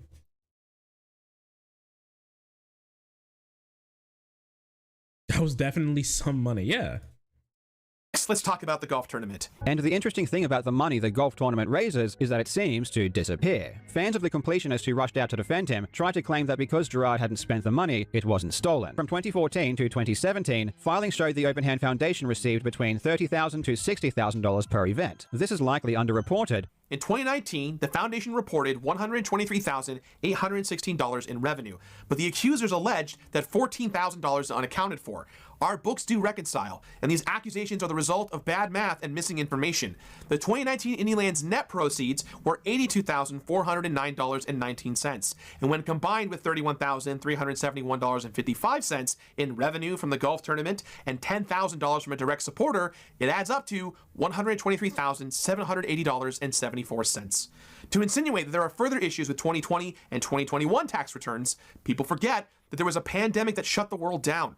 The golf events are generally scheduled in the springtime. He could show us the books, that's true. However, when the foundation had to delay the event, the only available dates weren't until November of 2021. Not only did the foundation take donations and sponsorships that had already been paid for 2020 and roll them towards 2021, but not everyone was comfortable being in public with bigger groups of people. So participation was drastically down, especially since the pandemic brought on a recession. Finally, pledges and donations are not always collected at the same time of the event. It might take a few months to receive the funds, often rolling them into the following year's income. As for what the costs are to run an event like this, there are event organizers, venue expenses, crafts and catering, event dinners, support staff, production equipment, rentals, event branded merchandise, security, insurance, and more. Smaller events have smaller costs, and as the foundation scale the events, the expenses increase proportionally.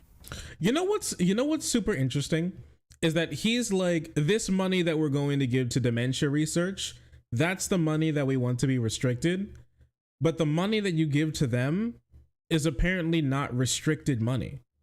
Like that's something that he's like, that's something that he gave the impression was going to be restricted but not restricted, but that because he scooped up money to offset the cost of him paying for running the event, which if you were just going to say we're going to use some of this money to run the event and we're just going to run it like as as cheaply as possible to make sure as much goes to dementia research, that's fine. But why would you just lie about that? Or why would you not like try to refund those people? Or why would you not like later try to put that money then back towards it at a later date if you know something came up short?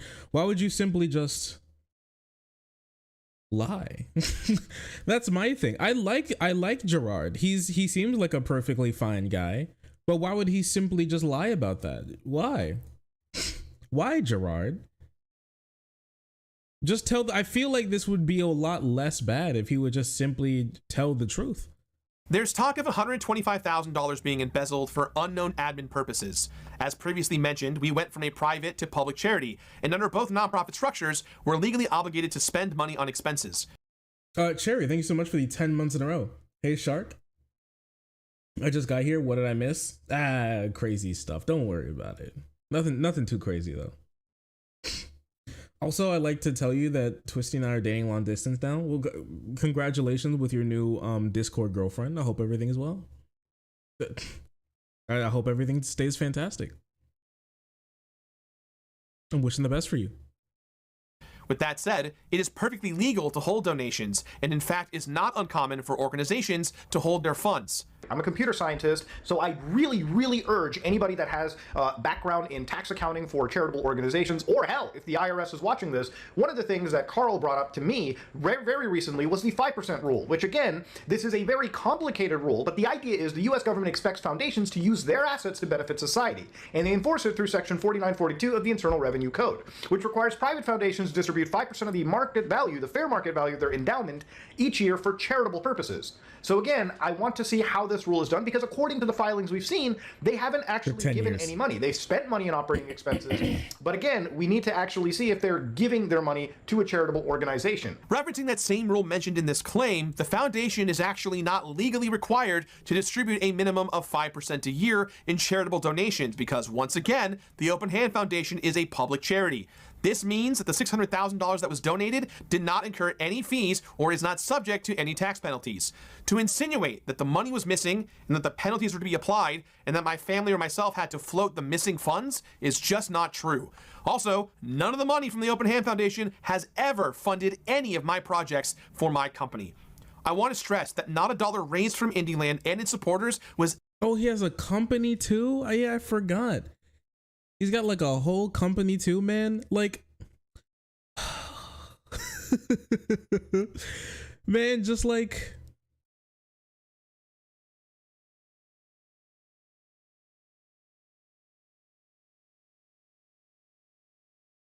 I hate that idea. The claim, I just hate that idea. The fact that, yeah, money was used, but we're just going to take the money and we're not going to use it to be able to, that's not going to go to the dementia research, but it is going to make sure that my pocketbook isn't lighter, right?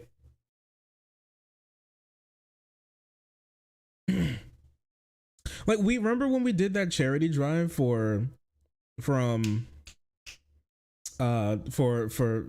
East Palestine in Ohio, for like after they got hit with the train that kills you, and then we were able to donate like $700 to them. Can you imagine if I was like, guys, I took like $50 out because like I really need to pay for gas to make it to the post office to send them the check. I feel like people would be like, what the fuck are you talking about? Like, what are you talking about, man? Just do that yourself. You can't do that. Which is true. You can't do that.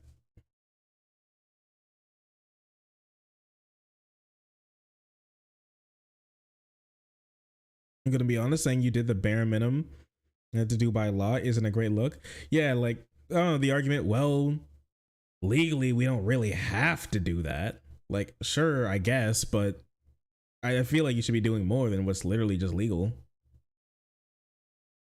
Ever used on anything to personally benefit me, my family, or any of our companies. We never touched this money nor ever moved it. As evidence in the public documents, no one at the foundation has ever drawn a salary. Saying that we are fraudsters, that what we are doing is illegal and constitutes charity fraud, that we are using my dead mother's name to potentially embezzle money and steal is categorically false.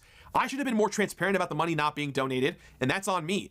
But my family and I have not done anything illegal, not before then and not since. And as mentioned previously, we have correspondence from the IRS to prove that. Furthermore, my family and I are in serious conversations with our legal teams regarding next steps, as the allegations that have been made with complete disregard for the truth of the matter. These allegations were made by individuals who self-admittedly aren't even financial or legal professionals. These allegations are slanderous, and we believe we're done with selfish intent. They have directly jeopardized the safety of me. Okay, but like, I don't think the people that we were watching had anything to do with this. Maybe just talking about random chatters or something. I don't like this. I don't like this. I don't like this at all. Kind of annoying how pissed he is. I don't like this at all personally. I really don't. Over the past, I really don't. My lord. Look at the like to dislike ratio on this thing, man. 46K down, 19 up. Sheesh.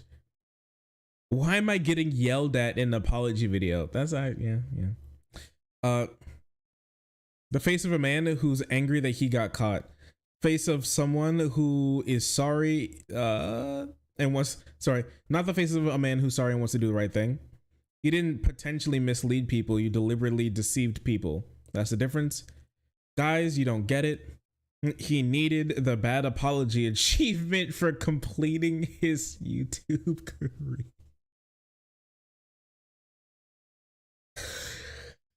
Okay. All right. Oh, we got some comedians here. The comedians showed up.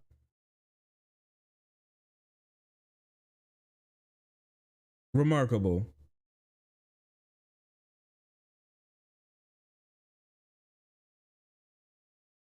Honestly true though. Yeah, you need to have the bad apology for the YouTube career to finish up.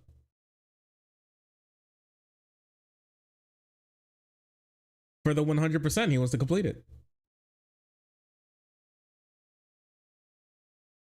He had to get the 100%, you see, the 100%. YouTubers are actually allergic to good apologies. My goal is to never actually have to make a real apology in my life. Like I mean, I want to run my life to the point where I never actually genuinely have to make a real apology, because I think that's when you really fail, and you might as well just end it all, because there's no point in continuing on after that. But that's just my thoughts on it.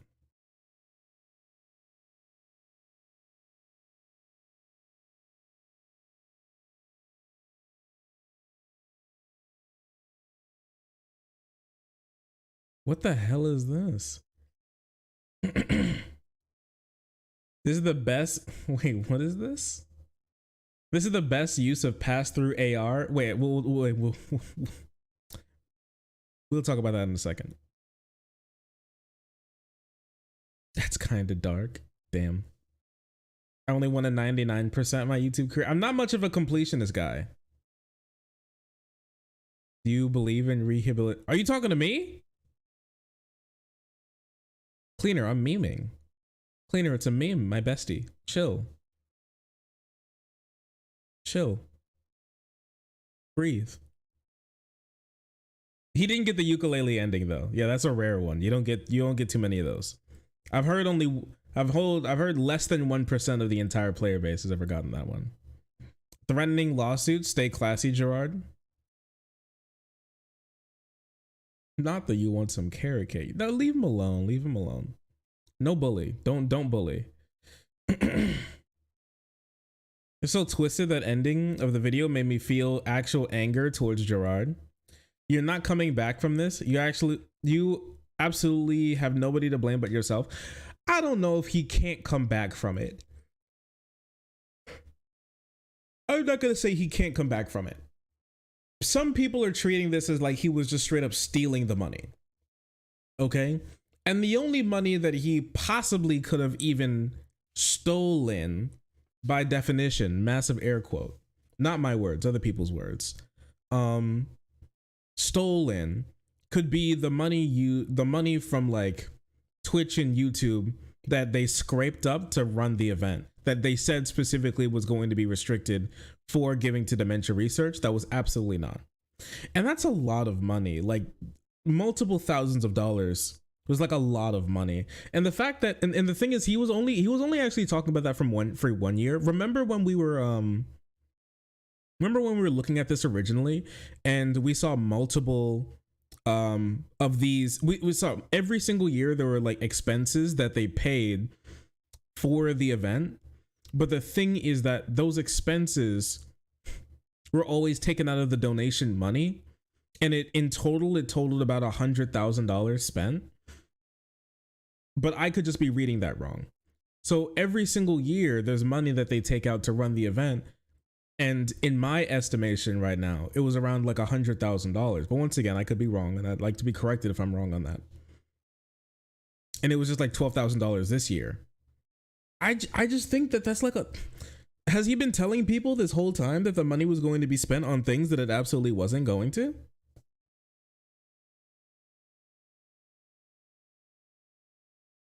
I'm not sure if he like can't come back from it, but I just really think that he needs to make things right.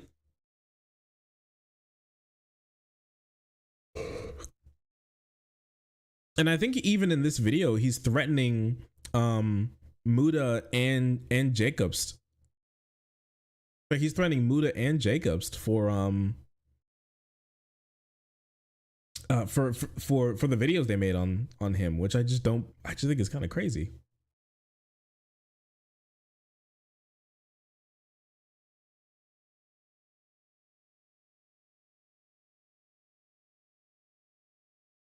That was like 120,000. Yeah, it was like something like that was used on expenses that seemed to just come from the donation money. Like $100,000 in total over the 10 years that they were running, that had come from the money that they had raised, that they said that was not going to be used on any of this stuff. Yeah, little to no money little to no money over time seems to come up as a lot of money. I mean, if he then donated that money, it doesn't even have to be just like at this. It could be in time. If he donated that money like in time, like I think it'd be fine. He just needs to make right on what he's done. You don't have to. I don't want him killed. I just want him to fix the problem. That's it. That's all I want personally. Maybe other people want him killed. I don't.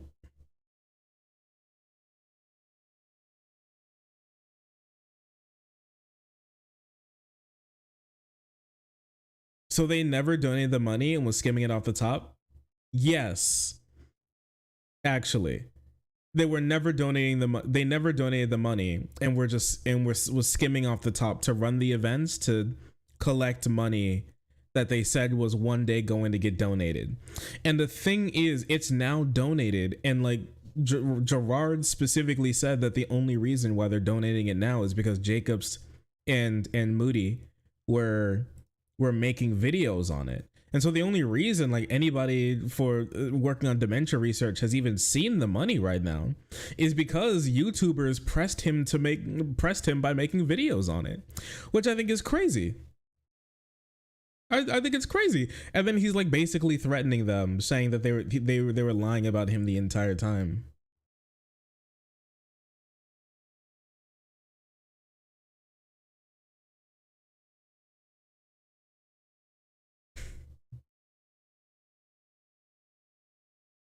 Terrible reason to do it. Donating because you got caught. Yeah, like remember in the videos that we were watching, he was like, yeah, the reason why I'm really getting on this now is because of honestly you guys are pushing me to be able to actually get this done. So in a way it'd be like conciliatory, I guess, to everything, and be nice. But it turns out at the end of the day he was actually angry and he was trying to get out of it. I don't know, man. It's just it sucks. Situation sucks bad.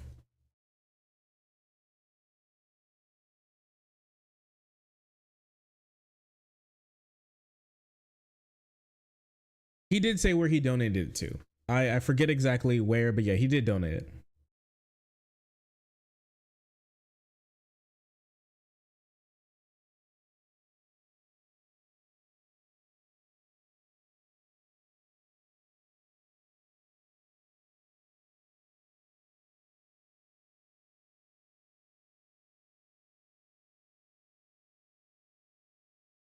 So yeah, they finally donated, but it took YouTubers to do it. I don't know, man. Just like, did it really have to take this long? Like, once again, I'm happy he did it. I just why is it gotta be like that?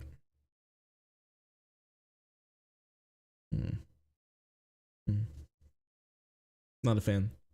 Not a fan personally. Anti-fan. Muldahar and Jacobs, I think, both made responses, but I don't think they said anything that I haven't yet. And if they did, then it's not important because I said everything important already. That's how it works. A hater, if you will. I don't want to say hater. Hater's really strong. Hater's so strong.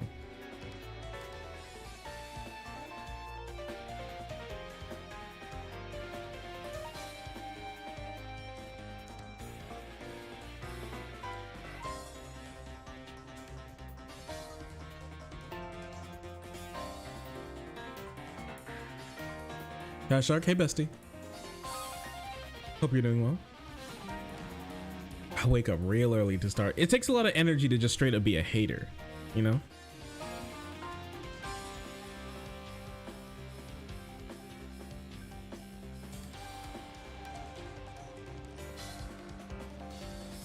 I don't have the energy for all that.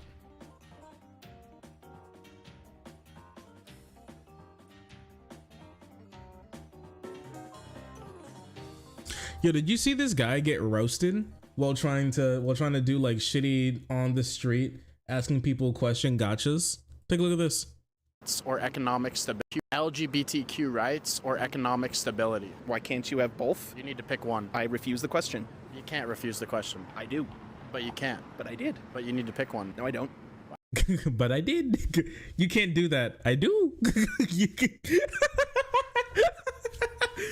Oh my gosh, she's kind of roasting him. I can't lie. But I do. But you don't. But I just did. You can't do that. Answer the question. Answer the question. No, it's a bad question. But I do. But I do. This guy for president? That would be crazy. Shitty false dichotomies. Like, what do you mean you won't answer my ridiculous question based off of something completely fake to try to make you look like a bad person for literally no reason? I just said you did. So what? Can you pick one? No, because they're both doable. No, only one. I don't have to pick one because you can have both. But the answer is both is not an answer. It's not a valid answer. I reject your question. You can't reject it. I just did. Can you pick one? I don't have to. Why? Because they're both completely doable. So LGBTQ rights or economic stability? Both. This guy has actually a sub room temperature IQ. That's remarkable to me, honestly. Maybe even sub freezer temperature IQ. He was like, what if he's, you know what he's trying to do? It's like, maybe he watched Looney Tunes and he was actually like, how that's gonna work. He watched the like duck season, rabbit season type thing, and he thought he was actually gonna get him to answer the question. Gay people, economy, gay people, economy, gay people. Oh no, which one? God, yeah, God, King, Emperor. Just so you know, this is the king of the LGBTs. It's true. A lot of people don't want to believe it. A lot of people even tell you that it's not true, but it is true. The king has arrived. That's not an answer. Yes, it is. LGBTQ rights or economic stability? Both. Are you trying to troll me? No. I'm just wondering which one you like. Bro, are you trying to troll me? He said, are you trying to troll me? What are you saying, man? Trying to troll you? By answering your question in a way that you don't like? He's trying to troll you. Are you trolling me? Wait, does he act? Wait, my question is, does he genuinely believe that you can't have LGBT rights and economic stability? Will all the gay people make the economy bad? Is that how that works?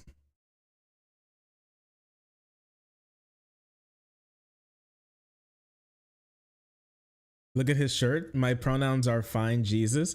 Yeah, I wanted to take a look at some of his stuff because he's a giga weirdo.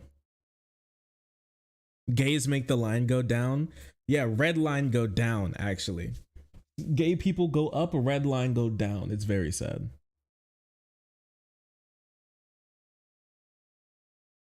Queer people were responsible for the Great Depression. No, that's true.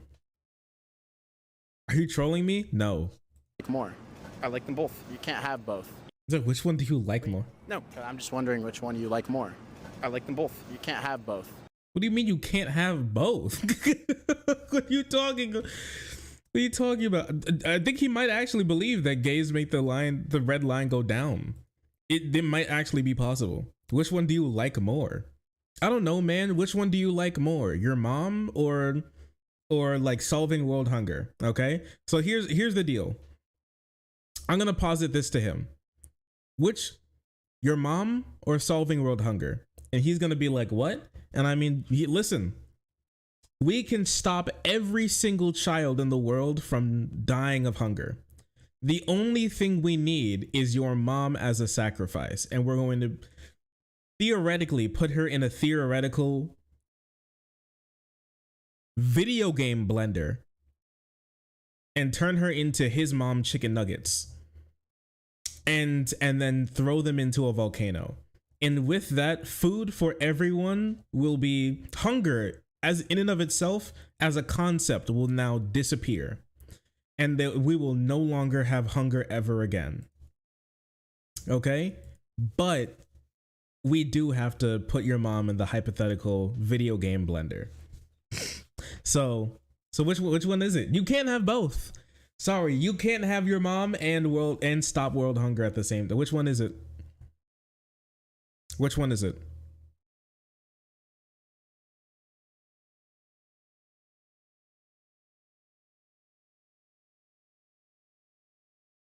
This is your best mom joke probably ever.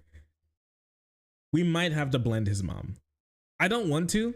But the choice is up to him once again. It's whether or not he loves world hunger or his mom more. Yes, you can. Not in this question. Too bad. Why are you trolling me right now? Bro said too bad. Because I don't have to choose. All right, what if I had to ask you gender inclusivity or economic stability? You can have both. What did he gender inclusive? Wait, he wanted to bring women in this too? Gender inclusivity or economic stability. Is he like what women shouldn't be able to do things either? Look at him trying to switch it up. Both. You can't. Why do you make this so difficult? I'm trying to pass my final. Too bad. Which one do you pick? Bro said too bad. But that's not a valid answer. Too bad. Thank you. Thank you. What a freak. Is this how far conservative on the ground question asking has fallen? Is this how far it's fallen? That this is what they're up to these days? Possibly worst, dumbest debater to ever exist. I want to find something super quick because this is so peculiar to me, okay? This is so peculiar to me. I think I found the guy. Okay, I think I found the guy who was actually making these posts. Here, let me get a little checky, okay? A little checkerino. How unfortunate. Oh no, did I lose it? Heck, shoot, and freak.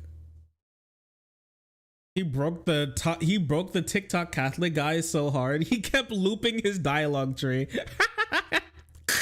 Oh, he didn't know what to do. He didn't know how to get past I don't know if he actually knows how to have a conversation. He couldn't get past step 1, which is get them to answer your nonsensical question. After they don't answer the same way that literally NPC moment. That's so incredible. He had an NPC moment. He broke the dialogue tree. All he could do was loop. Must have been the wind. Must have been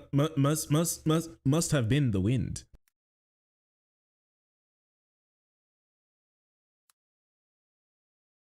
I didn't think it was gonna get this far. This has gone into a path that I've never thought of before. What if somebody says that they like both economic stability and gay people? And this guy, he fell to his knees. He was like, wait a second. Is this possible? Is this real?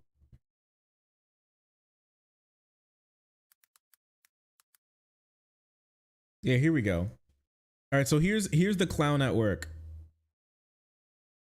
Here's the clown at work, okay? So this guy, obviously, he's like a TikTok. Apparently he's well known as like a TikTok conservative. He made this one. I left them speechless. Donald Trump Jr. actually just caught 9 felonies and got indicted, never paid taxes. And that was Trump's son, Trump Jr. Yeah. What's your reaction to that? Wait. Donald Trump Jr. actually just caught 9 felonies and got indicted, never paid taxes. And that was Trump's son, Trump Jr. Yeah. What's your reaction to that? It doesn't surprise me, but that's pretty messed up. I think I know what you're doing here. I believe those were things that Hunter Biden did, correct? It was Hunter Biden.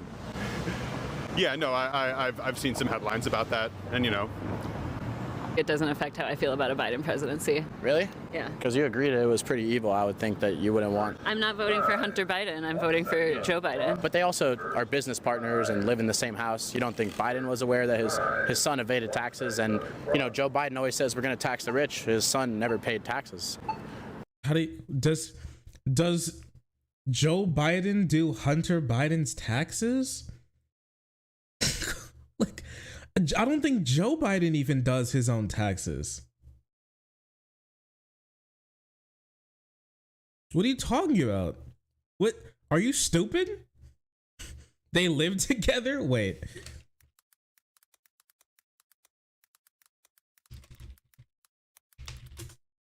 Did they even live together? Is that true?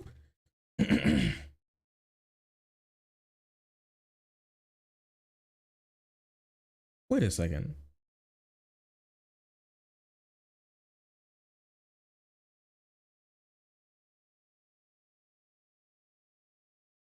Does Hunter Biden live in the White House? What do we know? President Joe Biden's son Hunter was spotted climbing into the presidential SUV on Friday and joins his family to Camp David. Came up to NBC News reported the president made it clear his political allies not listen to advice and limiting public appearances with his embattled son.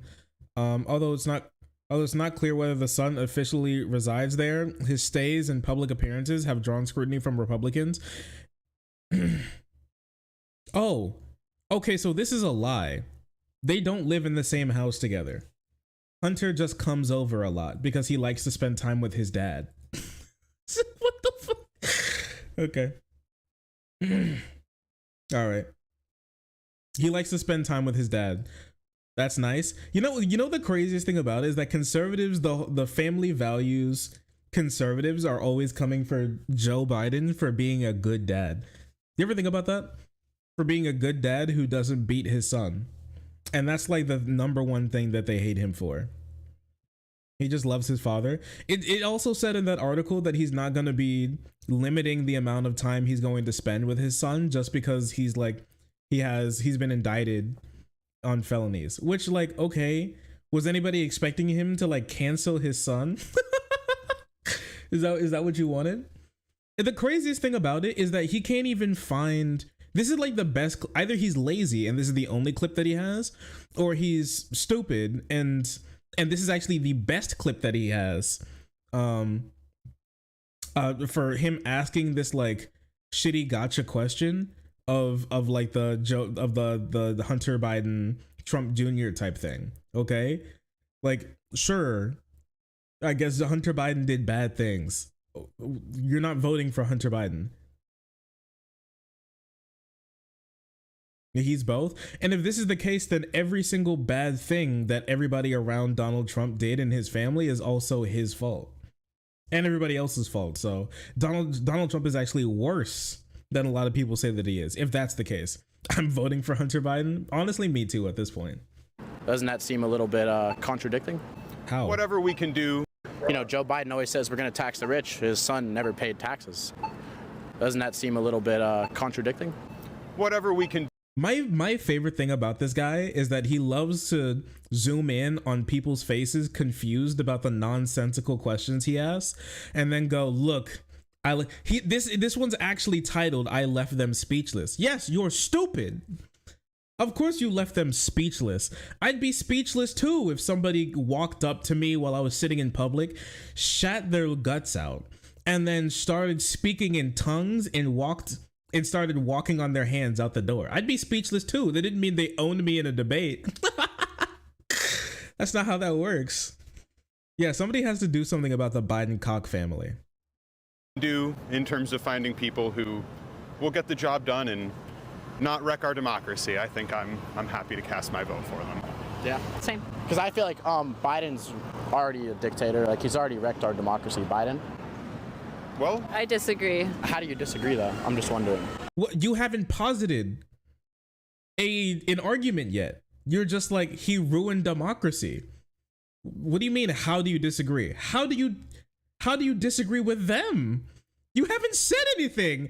They said Biden's helping democracy and Trump's not. He says, I disagree. Then go, what do you mean? How do you, you haven't said anything yet. Damn it. You're the one making the statement. I'd like to hear why you think that. Because he gave his leading candidate 4 indictments, and he raided his home and weaponized the DOJ and the FBI to go after his leading candidate, who's leading in the polls by a lot. That's really funny. Okay, so he's going after. So if Donald Trump ever does anything bad, and the Department of Justice investigates him for that, then it's Joe Biden doing it. So if this is the case, then every single bad thing that ever happened to a Democrat by the courts was actually Donald Trump's fault. So Donald Trump actually has been destroying democracy as well. This doesn't make any sense. What are you talking about? The DOJ doesn't work at the... So I've seen a lot of conservatives try to say this before, and this is something that you'll hear every now and again. They're going to now believe that the DOJ... Because Donald Trump came into office and tried to use the DOJ as his personal attack dog towards his political enemies, and it didn't work, right? That they now believe that the DOJ, that the judicial system, since they've been racking up L's in the judicial system, they believe now that it's completely controlled by Democrats, and it's not possible for them to get fair trial. You've been seeing this a lot, how they'll say it with Chauvin, they say it with Rittenhouse, they said it with like the people who like killed Ahmaud Arbery, they said it with like, they're going to say it to literally everybody. They say it to Donald Trump, they say it to Rudy Giuliani, they say it to everybody who was indicted in the Georgia case, right? They say it to the Trump's family. No conservative is ever never going to get a fair trial again because they're white and they're conservative and they're Christian, which, mind you, is the most oppressed group in that the humanity has ever known, actually, ever since our bussy-centric society has turned into evil socialism. And allowed the gays to steal the rainbow from God. So because of that, and Nancy Pelosi and Kamala Harris sitting on Congress's comically large printer, creating copied images of their own assholes to put into the voting machines and taking out votes for Donald Trump, making him lose the election, means that not only will there never be a fair election again, but there's also never going to be a fair trial for a conservative ever again. And so every single bad thing that happens to them is because a Democrat did it to them, because they're evil and they hate them, not because they commit any crimes, because conservatives don't commit any crimes unless they're gay. And that's their genuine, they're not going to say it to you just like that, but that's their genuine opinion on this. Unless they're gay or a rhino, conservatives don't do crimes and they don't do anything bad worth investigating. And so if somebody is investigating them for something, for some wrongdoing, or they are being held accountable for some alleged wrongdoing, or they are going to jail, it's because a Democrat personally has it out for them. And you've been seeing people like Charlie Kirk say stuff like this, how like Donald Trump got raided by the FBI, because once again, the FBI and the DOJ are technically two different organizations. He got raided by the FBI for stealing documents, some of the most important documents that America has ever had, especially the ones pertaining to nuclear proliferation in the world and our allies' nuclear capabilities. And so because of that, we need to start investigating and throwing every single Democrat in jail. They just need to round up every single person who has a D next to their name when it comes to politics, and then throw them in like Austin Birkenau to be able to be summarily executed by dropping a comically large Bible on their head. And that's just what these people genuinely believe these days when it comes to their political philosophy. They're completely lost and don't understand the fact that their dudes have done crimes, because conservatives don't care about their people doing crimes. They just don't care. They literally praise them for committing crimes. They hold up literal like mass shooters as their heroes sometimes, especially people like Kyle Rittenhouse. Like, what are you saying right now, man? They're too lost in the sauce. They're too high on their own farts, and they've completely lost the plot.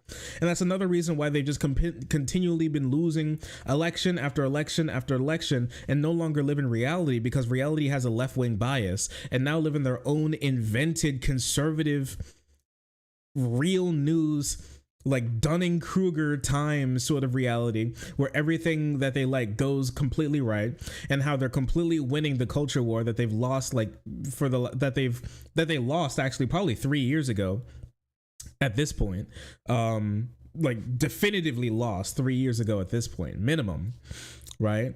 And so the reality hurts, and so you have to live in delusion. And that's just what they do now. It's just not true. Everything that this dude is saying is just simply a lie. It's ridiculous. It's sad. It'd be funny. Well, it is funny, and it's also sad. It'd be funnier if it wasn't so sad and stupid and damaging to our society as a whole.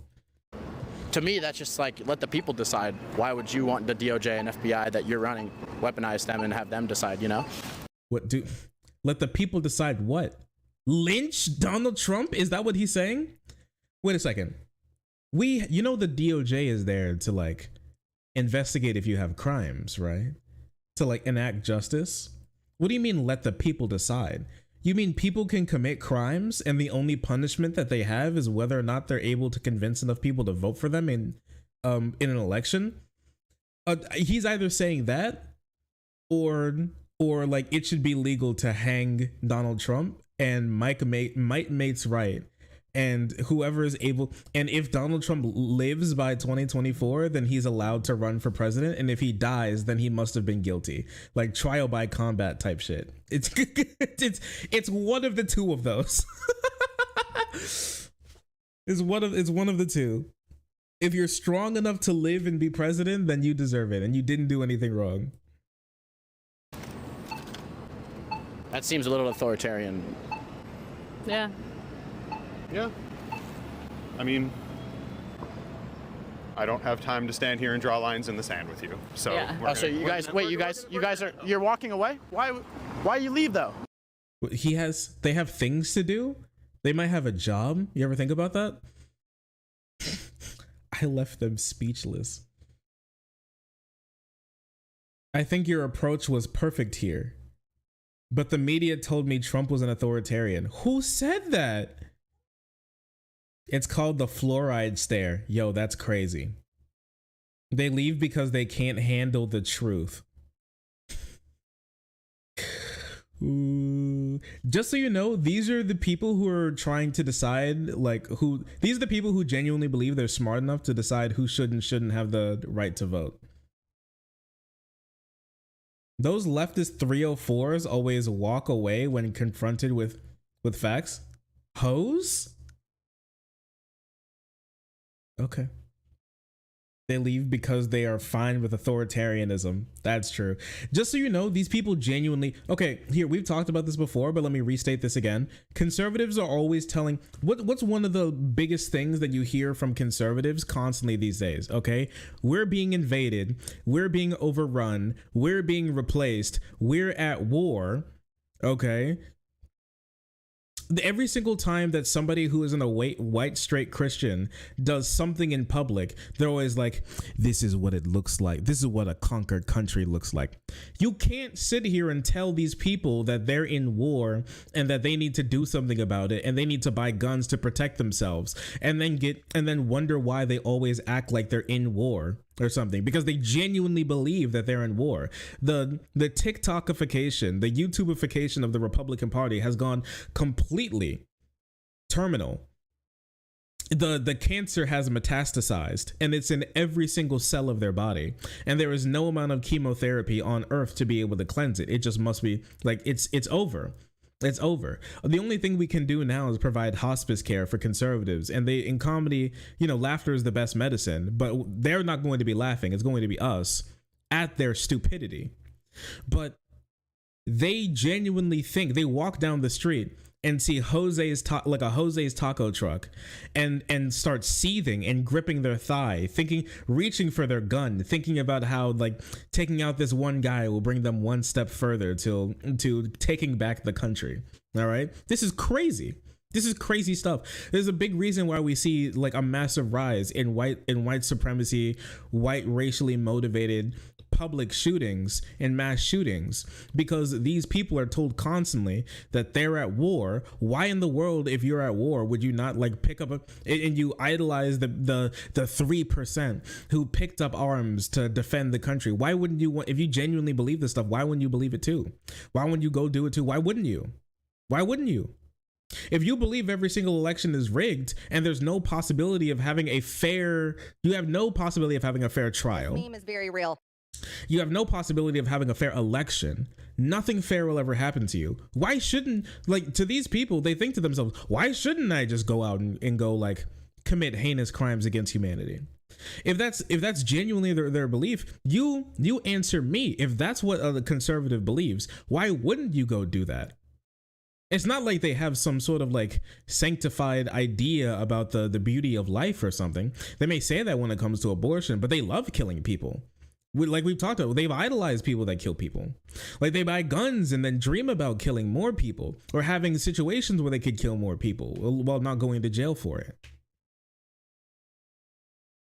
If you think the West in the country has literally fallen and the only thing that you can do is sit and wait for it to completely decay into nothing, then why in the world would you not go up and do something? It's led to more political disaffection and activation, but mostly the real word here is radicalization. And that's what's going on here. It's just completely ridiculous, all of this. And it's shown honestly in this one video with this guy has rattled off several blatantly, easily, provably false lies to these people. And even your average person can just go, ugh. Like, They understand that this guy is just a hack fool who repeats anything that makes his own personal beliefs about the world feel more true than they actually are. And so, yeah, why wouldn't you just walk away at that point? What are you going to say to this like completely unhinged person? And they probably have work to get to or as well, or just something else to do in their life besides sit here with this guy and draw lines in the sand. Like you said. Like you said.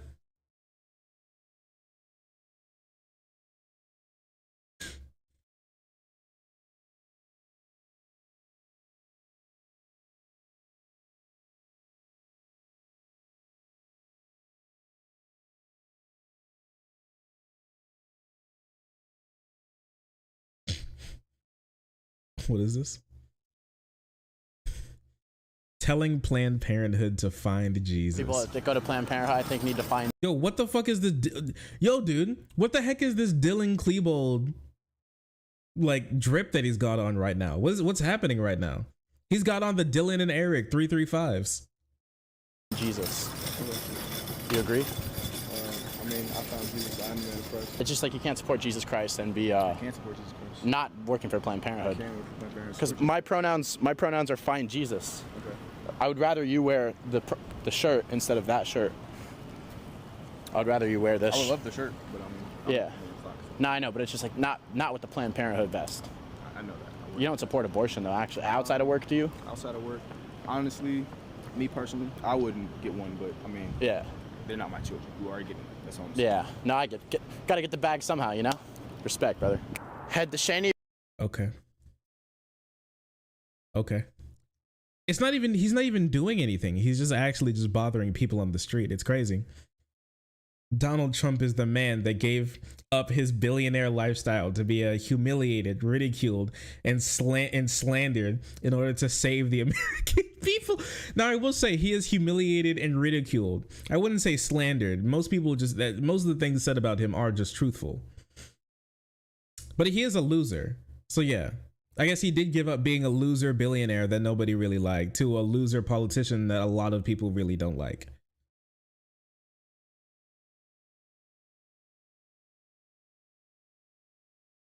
Billionaire? Oh yeah, has he even actually been a billionaire? Was that even true?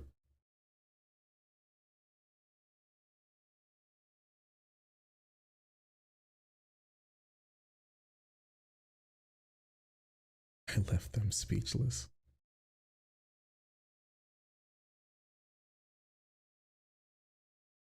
Liberals always walk away. What you want to just stand? He wants to just stand there for 15 minutes.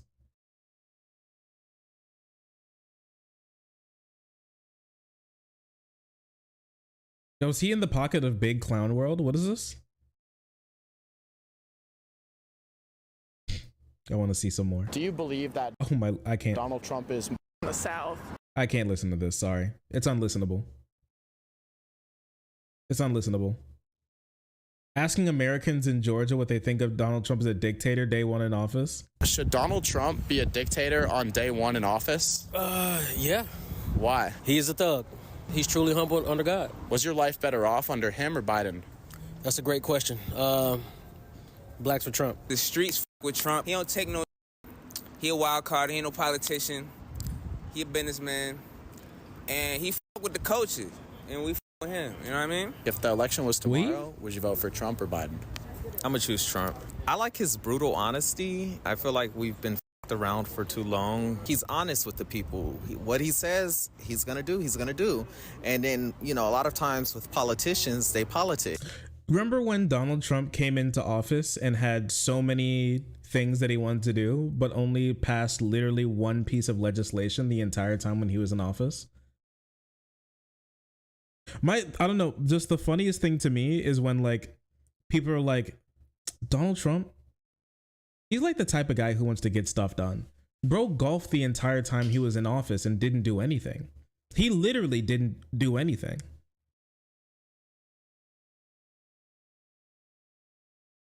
So yeah, just specific clips of black cons, yeah.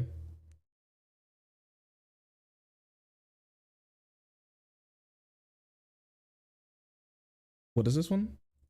How do you feel about Donald Trump? Not a fan, man. Not a huge fan. I will say he's entertaining, and he's definitely got a charisma about him, but I voted for Biden over Trump. What about you? You like Trump? Do I like what? Donald Trump? He's not my favorite, but his policies are better than the current. Do you agree with him? Wait, come here. He says he voted for Biden. Bro said come here. As of elections tomorrow, you vote for Biden again or Trump? Man, all right. But I don't really like either. I don't really want either of them back. I would vote green if I had the choice. What about you? I'd probably have to vote for Trump, just due to the policies. Yeah. I can't really see Robert Kennedy either. Nah, you don't like him? No. What'd he do? He's like anti-vaccine. He's like left-leaning. Oh, I got 7 vaccines. Okay. And then I got myocarditis after. It kind of sucks, but still get half of it. Yeah. I don't think he stands for Okay. He has myocarditis? Why is he still here? parties, or at least decide that he can. I stand for communism, Marxist-Leninist communism. I can for communism. Yeah. Before anything, I'm a socialist. I'm a big Bernie guy, bro. Oh, yeah. Big Bernie guy. I'm like a Joseph Stalin type of guy. Joseph Stalin type of guy. Well, my thing about communism is, in concept, in theory, it's good. It's hard. Stalin was to not a execute. communist. And I think that's why it's failed constant time, and that's also why people are so scared of it, because of negative associations with it, which I can't say I'm a Stalin guy, but I'm like a big Karl Marx. Don't worry, nobody else Stalin. can. That's actually, bro is actually not even, that's completely nonsensical. He's actually just saying words. He's actually literally just saying words. Karl Marx, Joseph Stalin, Xi Jinping? What do you mean, brother? You don't even know what any of these people stand for. Buzzword generator. Bro, he's just like, he's listing off all the bad evil guys from history who he hates because like Steven Crowder told him to. Jinping type of guy. Ideology on the lines. Why you shake your head? No, I just think you need to go read George Orwell's Animal Farm or so true. something in history. You know George Orwell? The writer? Write the book? What's your favorite George Orwell quote? Was it some are equal and others are more equal than others? Yeah, but you know what the solution to that is? Communism, because then everyone's equal. But anyway, bro, I appreciate it, man. I appreciate it. I'm about to go get some fun. You know what, bro? I want to read you George Orwell's famous quote. All right. He said, "He who controls the past controls the future. He who controls the present controls the past." I've heard that quote before. That's Papa Orwell. Then they killed him because he spoke too much truth. Yeah.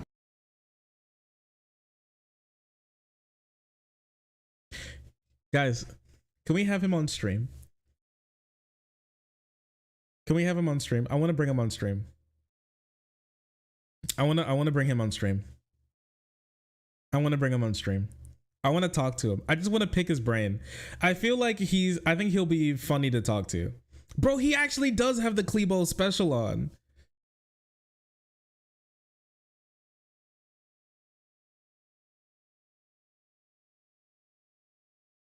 Oh, please. Let me talk to him, please. I kind of want to talk to him. This shit will be so funny. You don't understand how funny this is. You don't understand how hilarious this will be.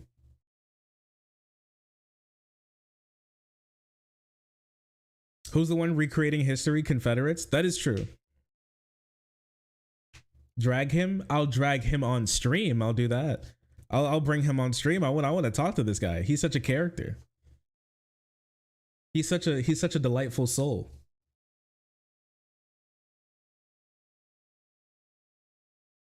Didn't old Marx go against worker exploitation and the other things repubs like child labor only? The things repubs like child labor only he gets shit on because some of his ideas were off. Who? What?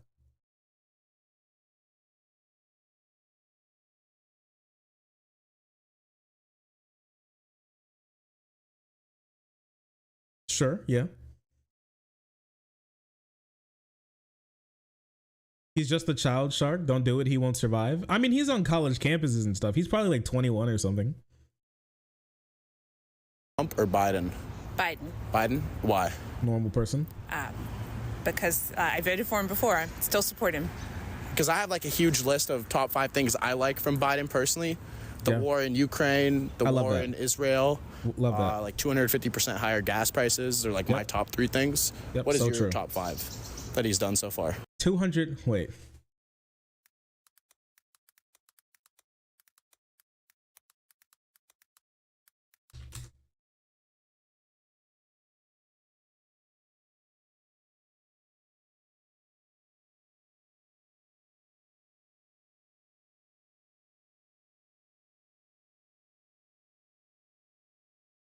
Wait, 200%? Wait, wait.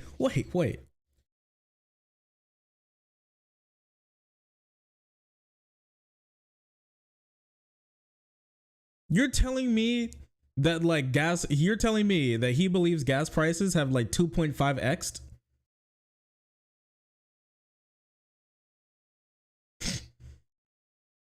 How old is this video? December 5th, like a week ago. He believes that gas prices have 2.5x'd.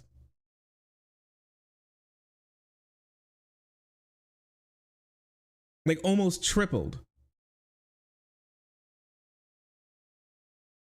Yeah, it's not even like 250% increase. Okay.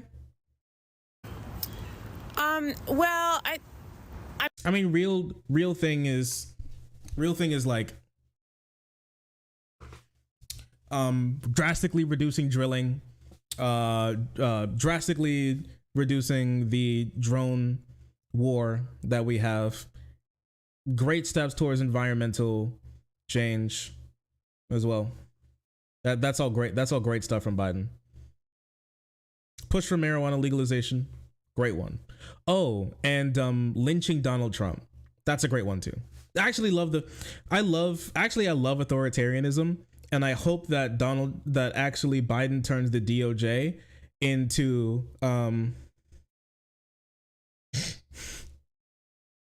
into the TK wait, the DKJ, the Department of Killing, and then we're just gonna leave it at that. Mostly because I love authoritarianism and I'm evil. I love evil and authoritarianism personally.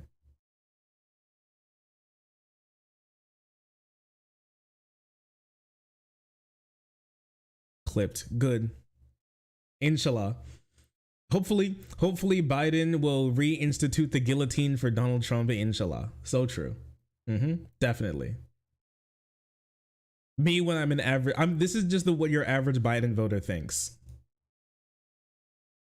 If anybody's wondering. I mean, I think that mine are a little bit not necessarily what he's done or maybe what he's tried to do, but more sort of his integrity, his values, what he stands for, that he expresses empathy. Yeah. That, like he tries to be truthful. Like him and his son, like, doing the business with you. Yeah, but the thing is, like, they love vibes. They love vibes. They like, yeah.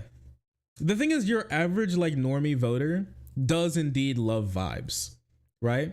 And that's one thing. And the thing is, even though that Donald Trump is actually not that much older than Biden gives off the vibes of being somebody who's older, and so that's why people don't like him. Ukraine and China and stuff, like I think they took like 250,000 from China. Tries to be truthful. Like him and his son, like doing the business with Ukraine and China and stuff, like I think they took like 250,000 from China. I think there's some conflict on that, what's been proven there. Yeah, that is true. That is actually very true. Shark using his platform for evil. What else would I use it for? What are you talking about? Didn't the NRA have a Chinese spy? Yes, the NRA did literally have a Chinese spy working for them. Like a literal spy from China who was on the list from the CIA of spies looking to undermine the United States, who report directly to organizations under Xi Jinping. That part is true, yeah. That did happen, and it's really funny.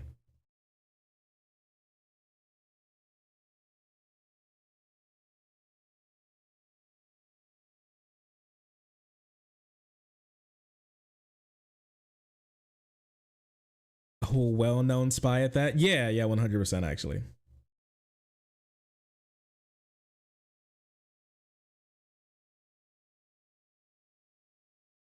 Oh, it was a Russian spy? Oh, my bad. A Russian spy. Yeah. Or what? What did he say? I think there's some conflict. Oh yeah, but like on this whole thing, as far as I remember, and I haven't looked into this whole like Biden cock family or something thing in a little bit. But as far as I remember from that, it was that like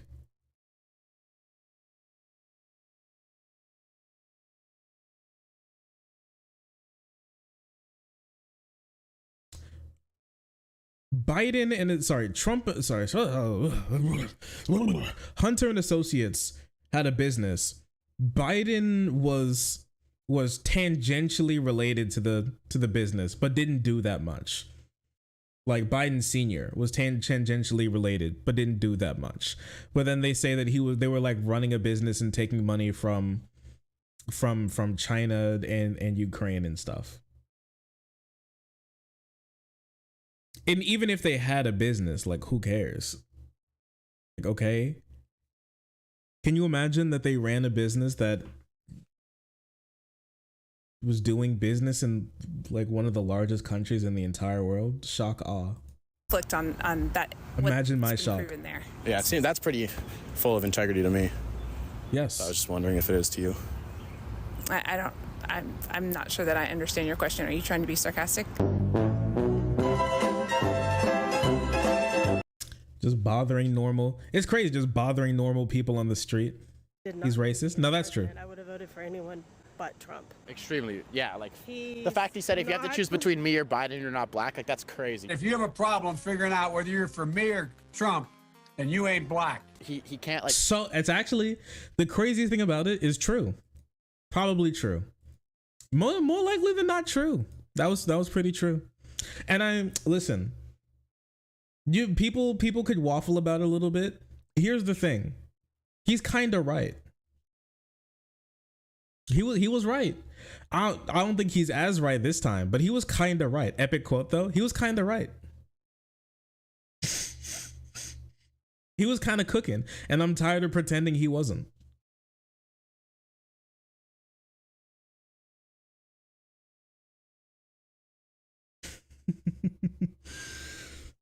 And I'm tired of pretending he wasn't. Now, except for Donald Trump, the super not racist, who specifically was asking for the lynching of the Central Park Five, even after they were acquitted, and also saying that a judge who has a Mexican family couldn't preside over his cases because Mexicans are preconditioned to hate him, so he needs a different judge. That Trump, who's definitely not racist, versus Biden, who I'm not going to argue is definitely not racist, because this is, mind you, this is still Joe, we don't want to turn our schools into a jungle Biden.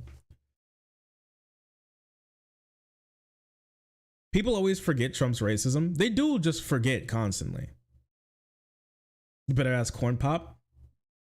I wouldn't, because he's a bad dude and he rolls around with bad guys.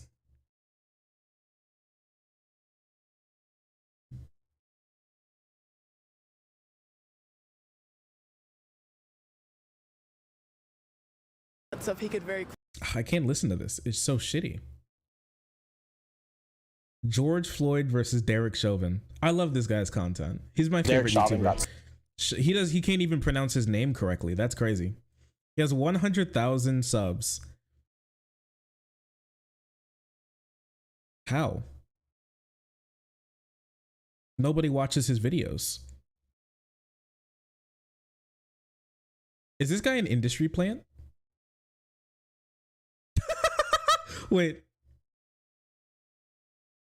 Wait, what is this? There's like 2 babies in one in here. It's time to ditch insurance companies that cover abortions and gender changes. America First Healthcare will help you find coverage that aligns with your values. And it will save you thousands for a little. Wait a second. His foot is a hand. I don't want to talk about that. But yes, indeed, this inbred baby does indeed have like 17 toes on one foot. I gotta take a look at this. I gotta take a look at the nightmare insurance. Oh yeah, America First Healthcare free report reveals how to choose the best health plan during open enrollment. Oh my gosh. I gotta take a look at this. America First Healthcare.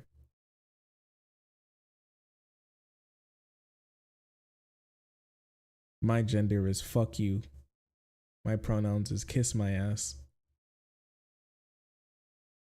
They have an Instagram. This shit'll steal all of your money, I swear. I'm going to tell you this right now. I'm never going to be spending any of my money on a website that, for one, has a link that literally goes off the goddamn page, and two, is spending their time trying to own the libs on Instagram. This is crazy to me. This is a pump and dump. I want to take a look at this. This is definitely a pump and dump scheme. There's no, who is this? Is this like the guy who runs it? Who is this guy? Why does this guy keep popping up? Who is this guy? Insurance broker helping American families with health. Oh my gosh. Oh my gosh. Reviews, Q&As.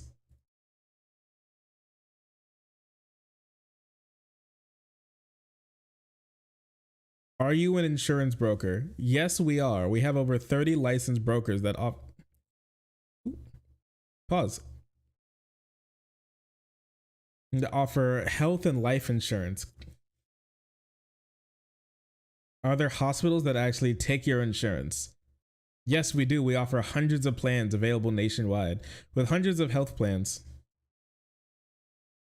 With hundreds of health insurance plans available in off the market. It can be difficult to find the right plan on your own. We get you the better rates by comparing your existing coverage.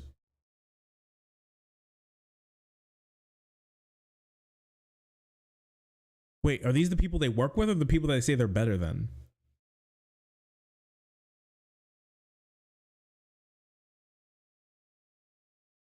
More info about coverage for small business. We do offer small business coverage.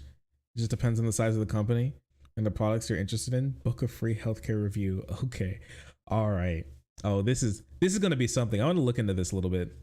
I'll look into this a bit. I'm going to be saving this. That's going into my watch later.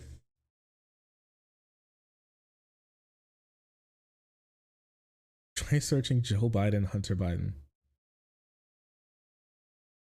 Oh, maybe. I don't know. Maybe what is this? Why is the government hiding the full trans manifesto? Steven Crowder found and released excerpts, but the rest is signed the petition to demand here. The rest is still hidden. Women's sports are under attack. When there's a knock on the door after posting an anti-Biden meme. Now, this is probably the most... I want to save this one. This is probably the most victim mentality thing I've ever heard in my entire life. Bro, nobody gives a shit about you being anti-Biden.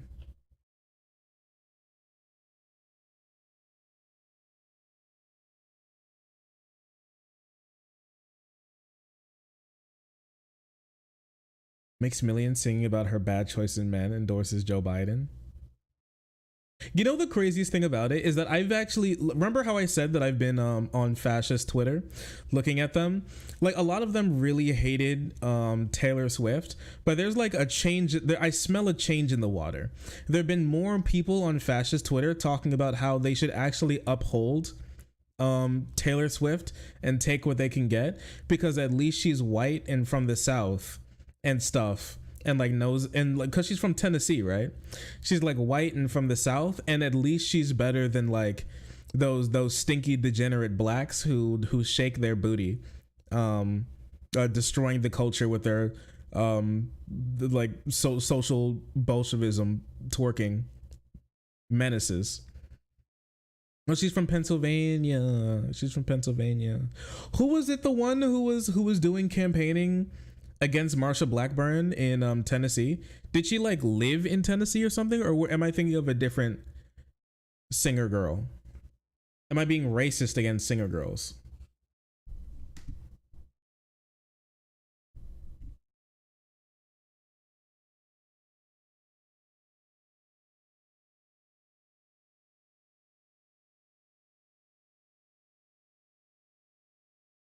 they can't handle sexy red. That's true. The fascist Twitter has been seething about they have been seething about Anthony Fantano giving sexy reds Hood's hottest princess, Hood's prettiest princess, or something. What is it? Hood's cutest princess, Princess Hood. A solid 7.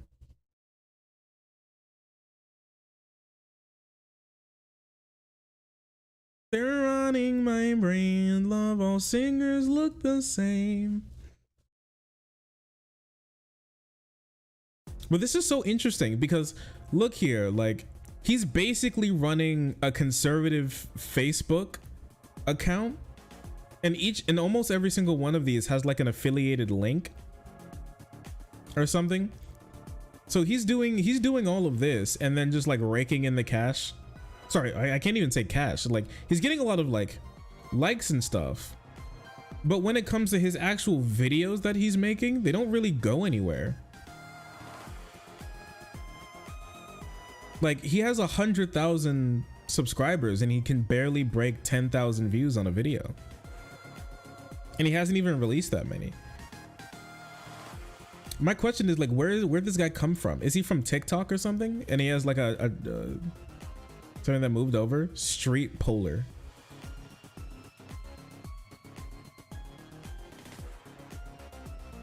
Joined 2018. He actually has 357 videos.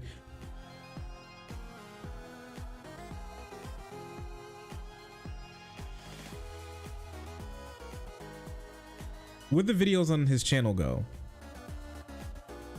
He has 357 videos. Where are they?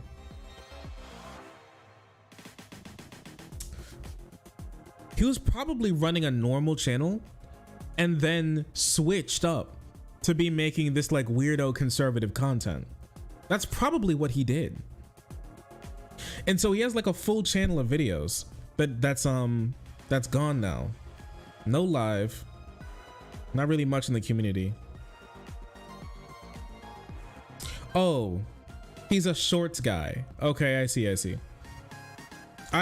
He's a shorts guy. He posts a lot on shorts. That makes sense.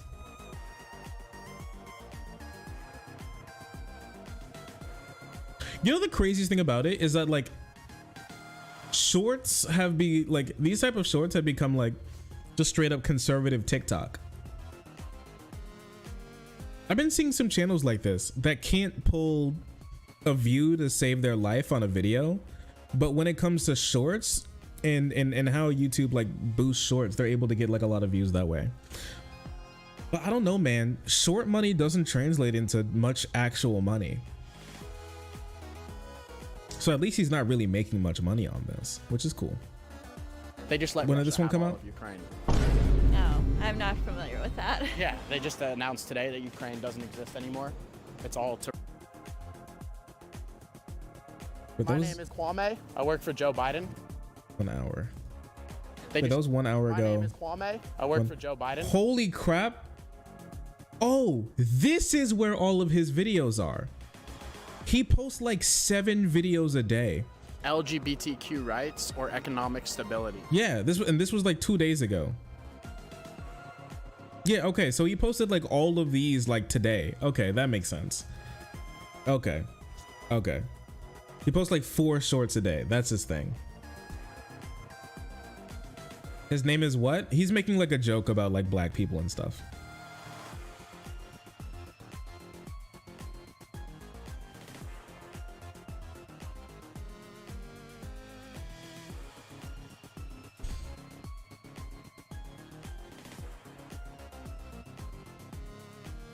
She's a 10 but has pronouns in her IG bio.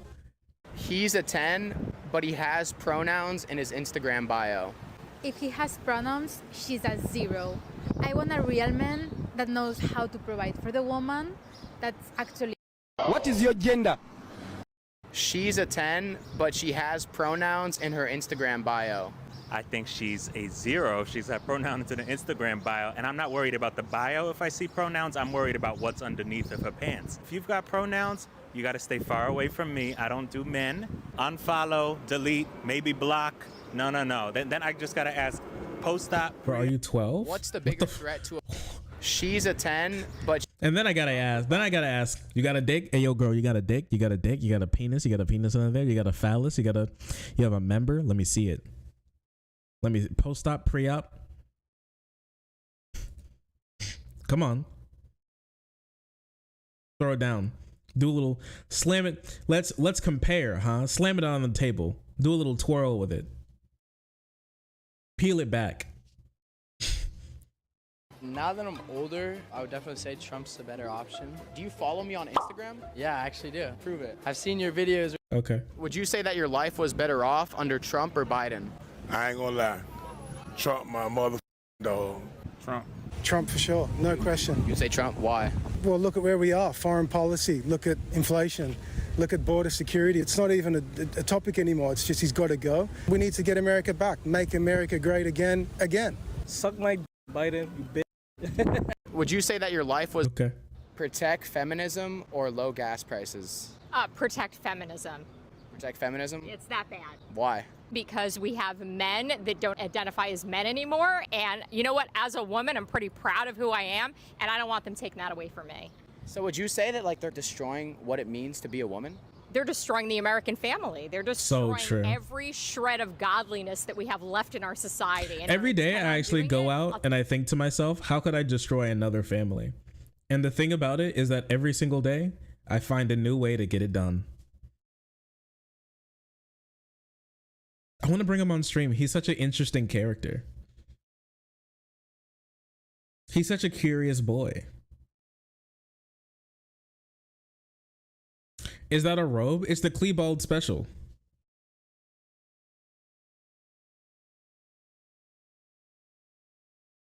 I listed all the good things Trump did and said Biden did them. Wait, let's see. Who was the better president with foreign policy, Trump or Biden?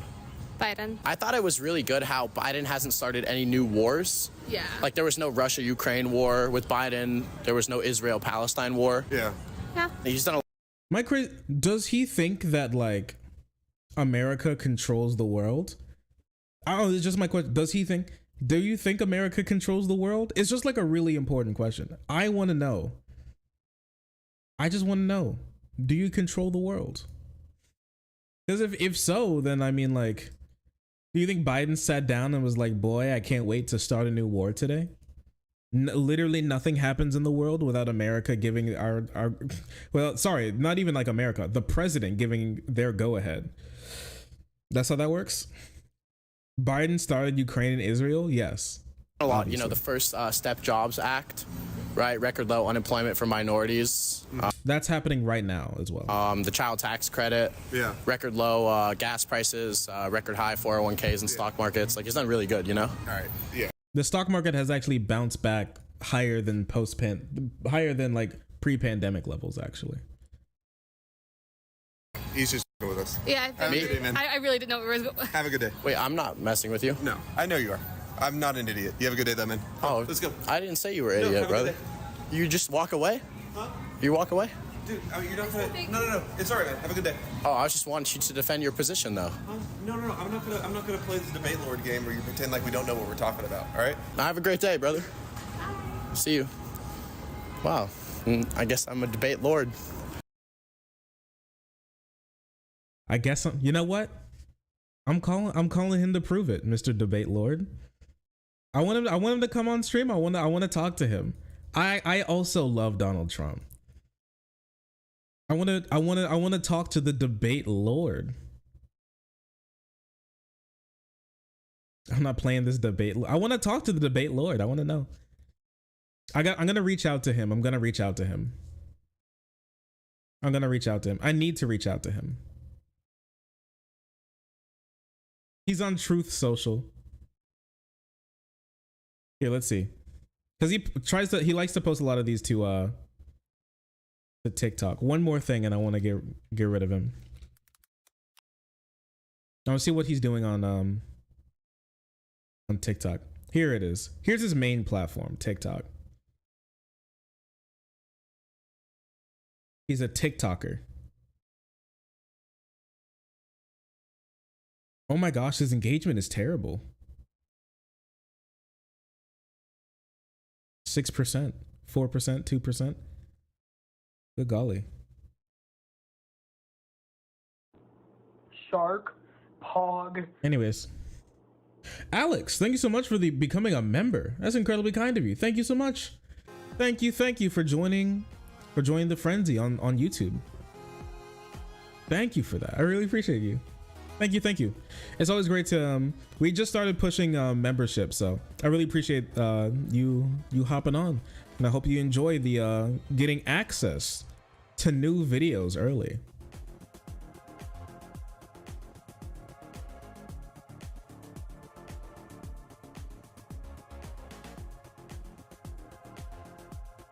All right.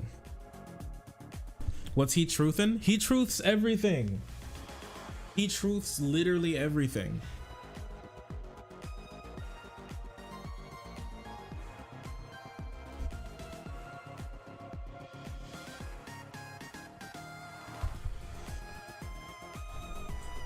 I've never seen a person who was infinitely bullyable, more infinitely bullyable than that. Can you imagine how tasty it'll be?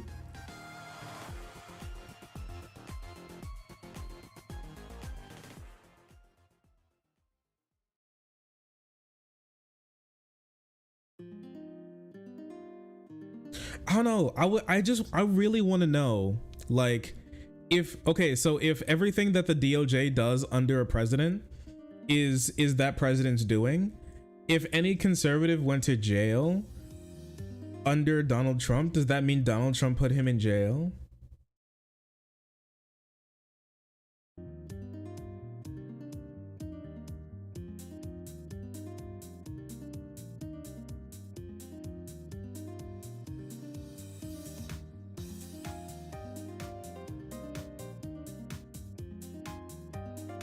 Oh, that's different.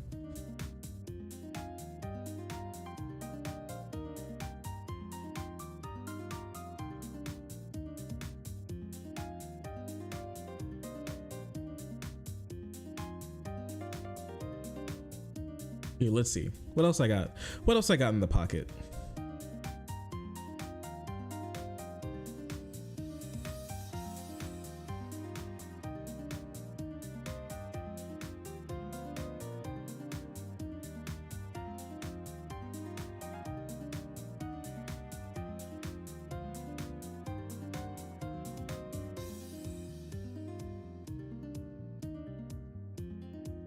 I can't even believe that. Wait, did you see that apparently you can slap cheese on babies and it makes them stop crying? Did you know that? I had no clue that this is real, but it's actually so true. Look at all the documented evidence. Don't you dare, don't you dare. Get the fuck out of here with that.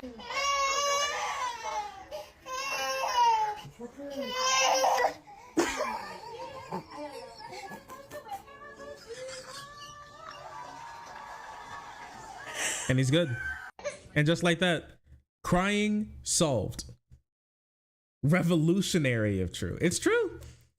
Shut the heck up.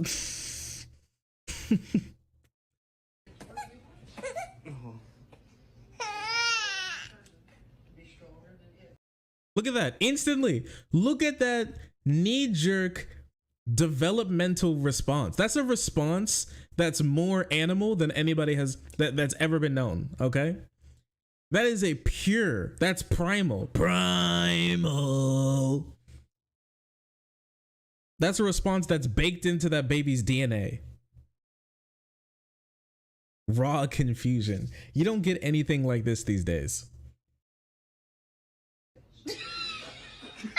Yeah, that's so true. That shit's in its brainstem. That emotion came specifically from the lizard part of the brainstem, the same exact one that regulates breathing and heartbeat.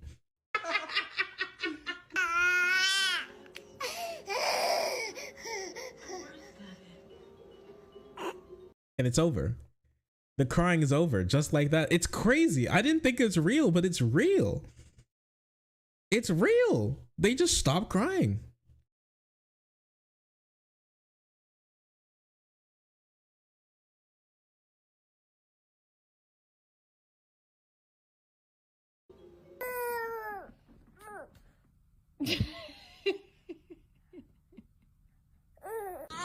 Bye-bye.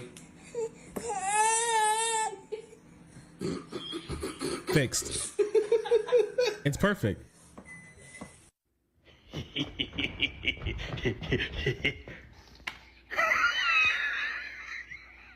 Bro, he was okay. He wasn't even crying. Bro was literally just minding his own business, and you hit him with the cheese.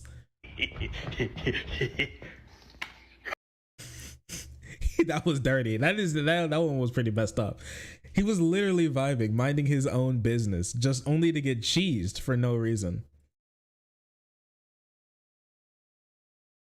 Meanie. He's a meanie poo-poo head. But I'm not gonna lie, I would do this to my kid too. My favorite thing about having children is that when you have a life as well, you have to build like a terrarium for them. You ever think about that? Why don't they make one of those? Why don't they make those? Child terrariums. Or I guess these are kind of like child terrariums, right? Like the playpen type thing. They kind of are child terrariums. Or I guess like those like little baby holders that are supposed to sit in your rooms. They're supposed to sit in your room too. Like that is kind of like it's basically just like a child incubator or like a child terrarium if you think about it. A child terrarium? Yeah, like one of these. You cannot tell me that this is not the same stuff that you see people putting their like guinea pigs in, their like, you know, spotted tortoises in, or like their desert tortoises in. People put this is the type of enclosure that I would see somebody having like a pet ferret in or something.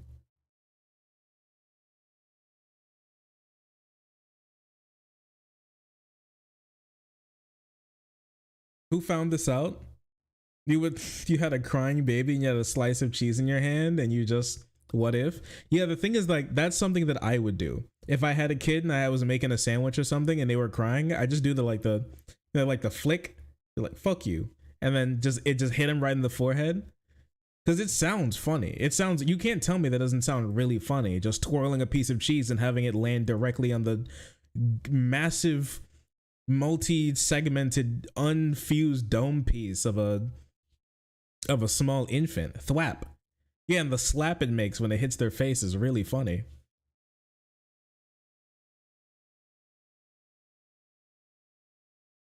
Read books.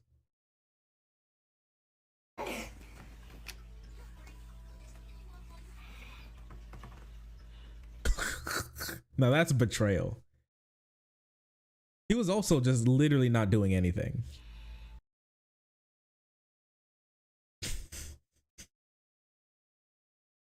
Flummoxed. Oh, that's crazy.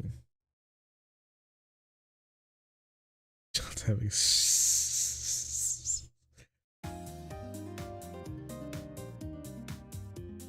Oh, you didn't tell me this music was too loud. None of you told me that my music was too loud. You fiends. You absolute menaces, you.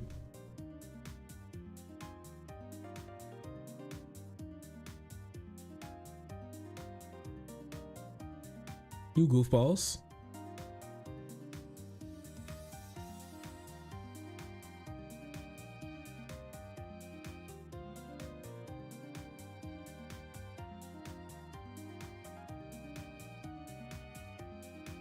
We're just jamming. It wasn't that loud? Okay. It better not be. I swear. I'm gonna do something to you. Oh yeah, I wanted to show you guys this. Did you see this? Did you see this? The UPS worker, sorry, the Amazon worker that went sprinting out of this neighborhood. Take a look.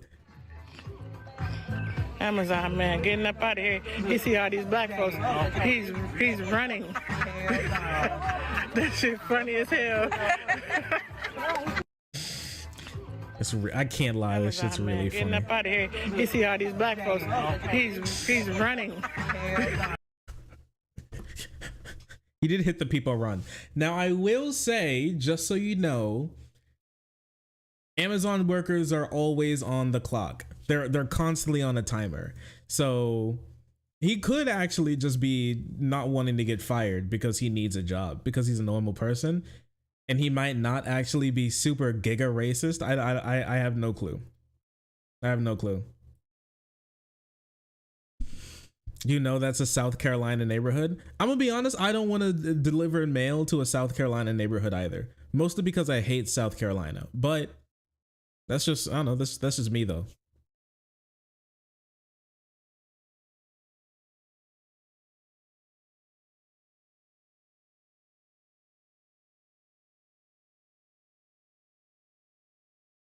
Yo, did you see what Biden's been up to recently? Like, what's going on with this guy? Is he okay? I don't think he's okay. This is from the same exact speech where he said that if Israel didn't exist, then no Jew in the world would be safe, because the only thing standing between Jews and oblivion is Israel, apparently. But we know this. And not, you know, in the United States, the country with the second largest population of Jews in the entire world.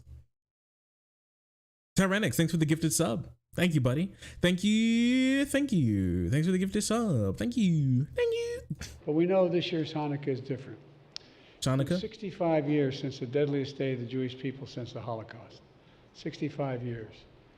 You know, after October 7th, my father, a father returned to his kibbutz to salvage what he could from his home. What was left was in the rubble and ruin. The home which hid was hid from his home. A father returned to his kibbutz.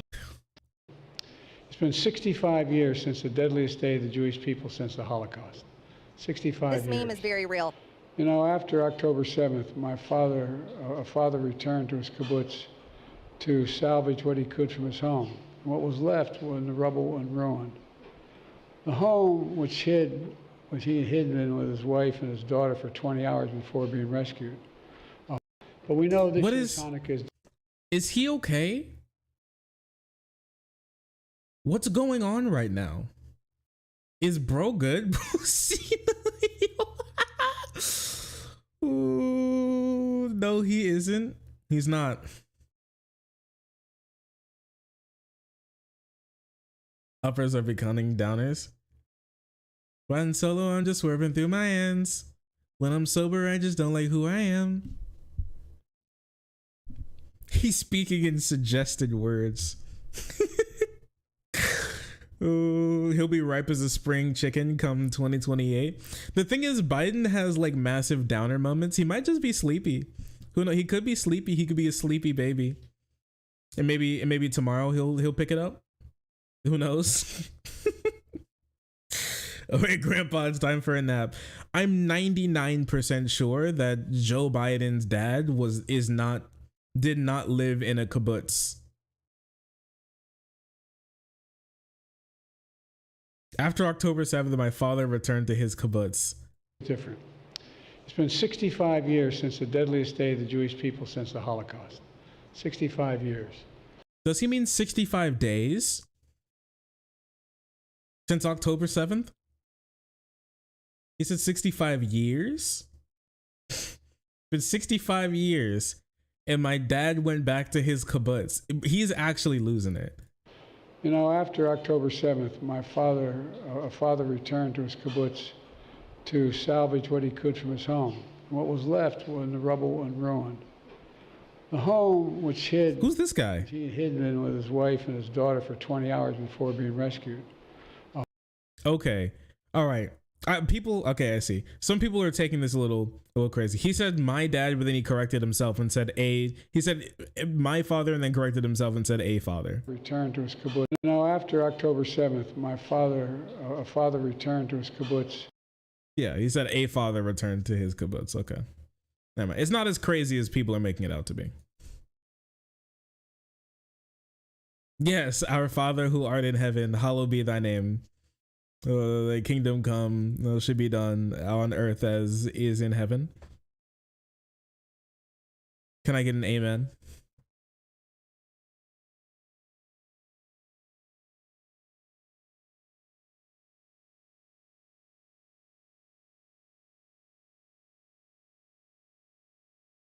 Amen.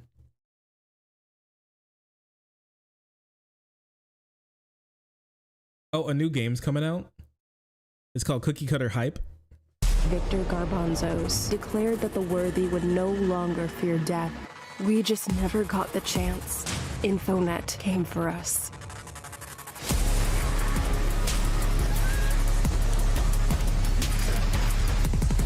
This game could go a little nutty. It's a Metroidvania style game.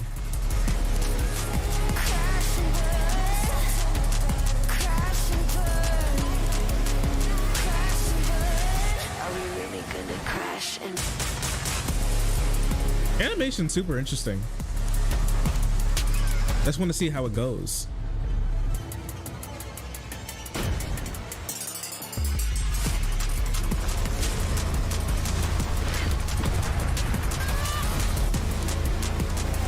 With a big ass chainsaw. I mean, I guess it's supposed to be like gory, more like quote unquote adult than the other than the other Metroidvanias out there. Sure. I mean, you can see panties. It's kind of you can see panties. It's a little, you know, Skullgirls core.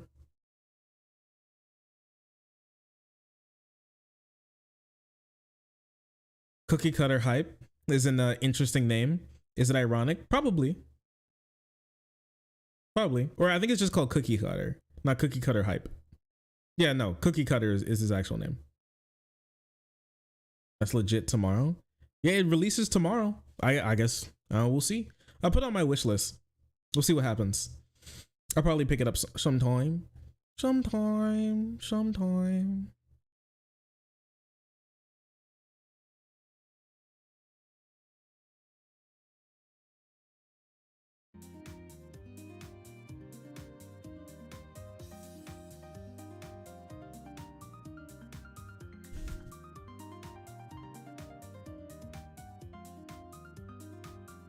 Yo guys, wait, did you see this?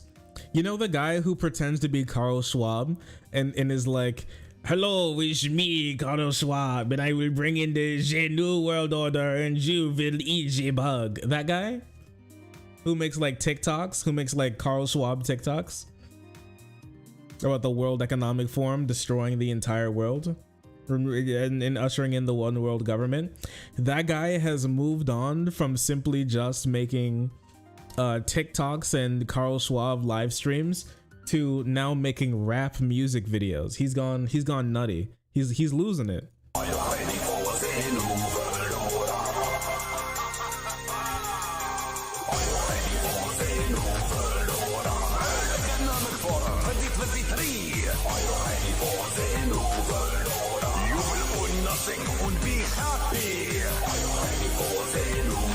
I'm ready, Carl.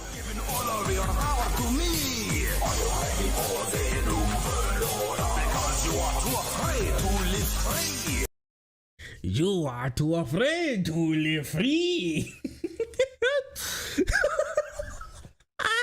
Why is everybody got to be a rapper these days? You ever think about that? Why is everybody a rapper these days?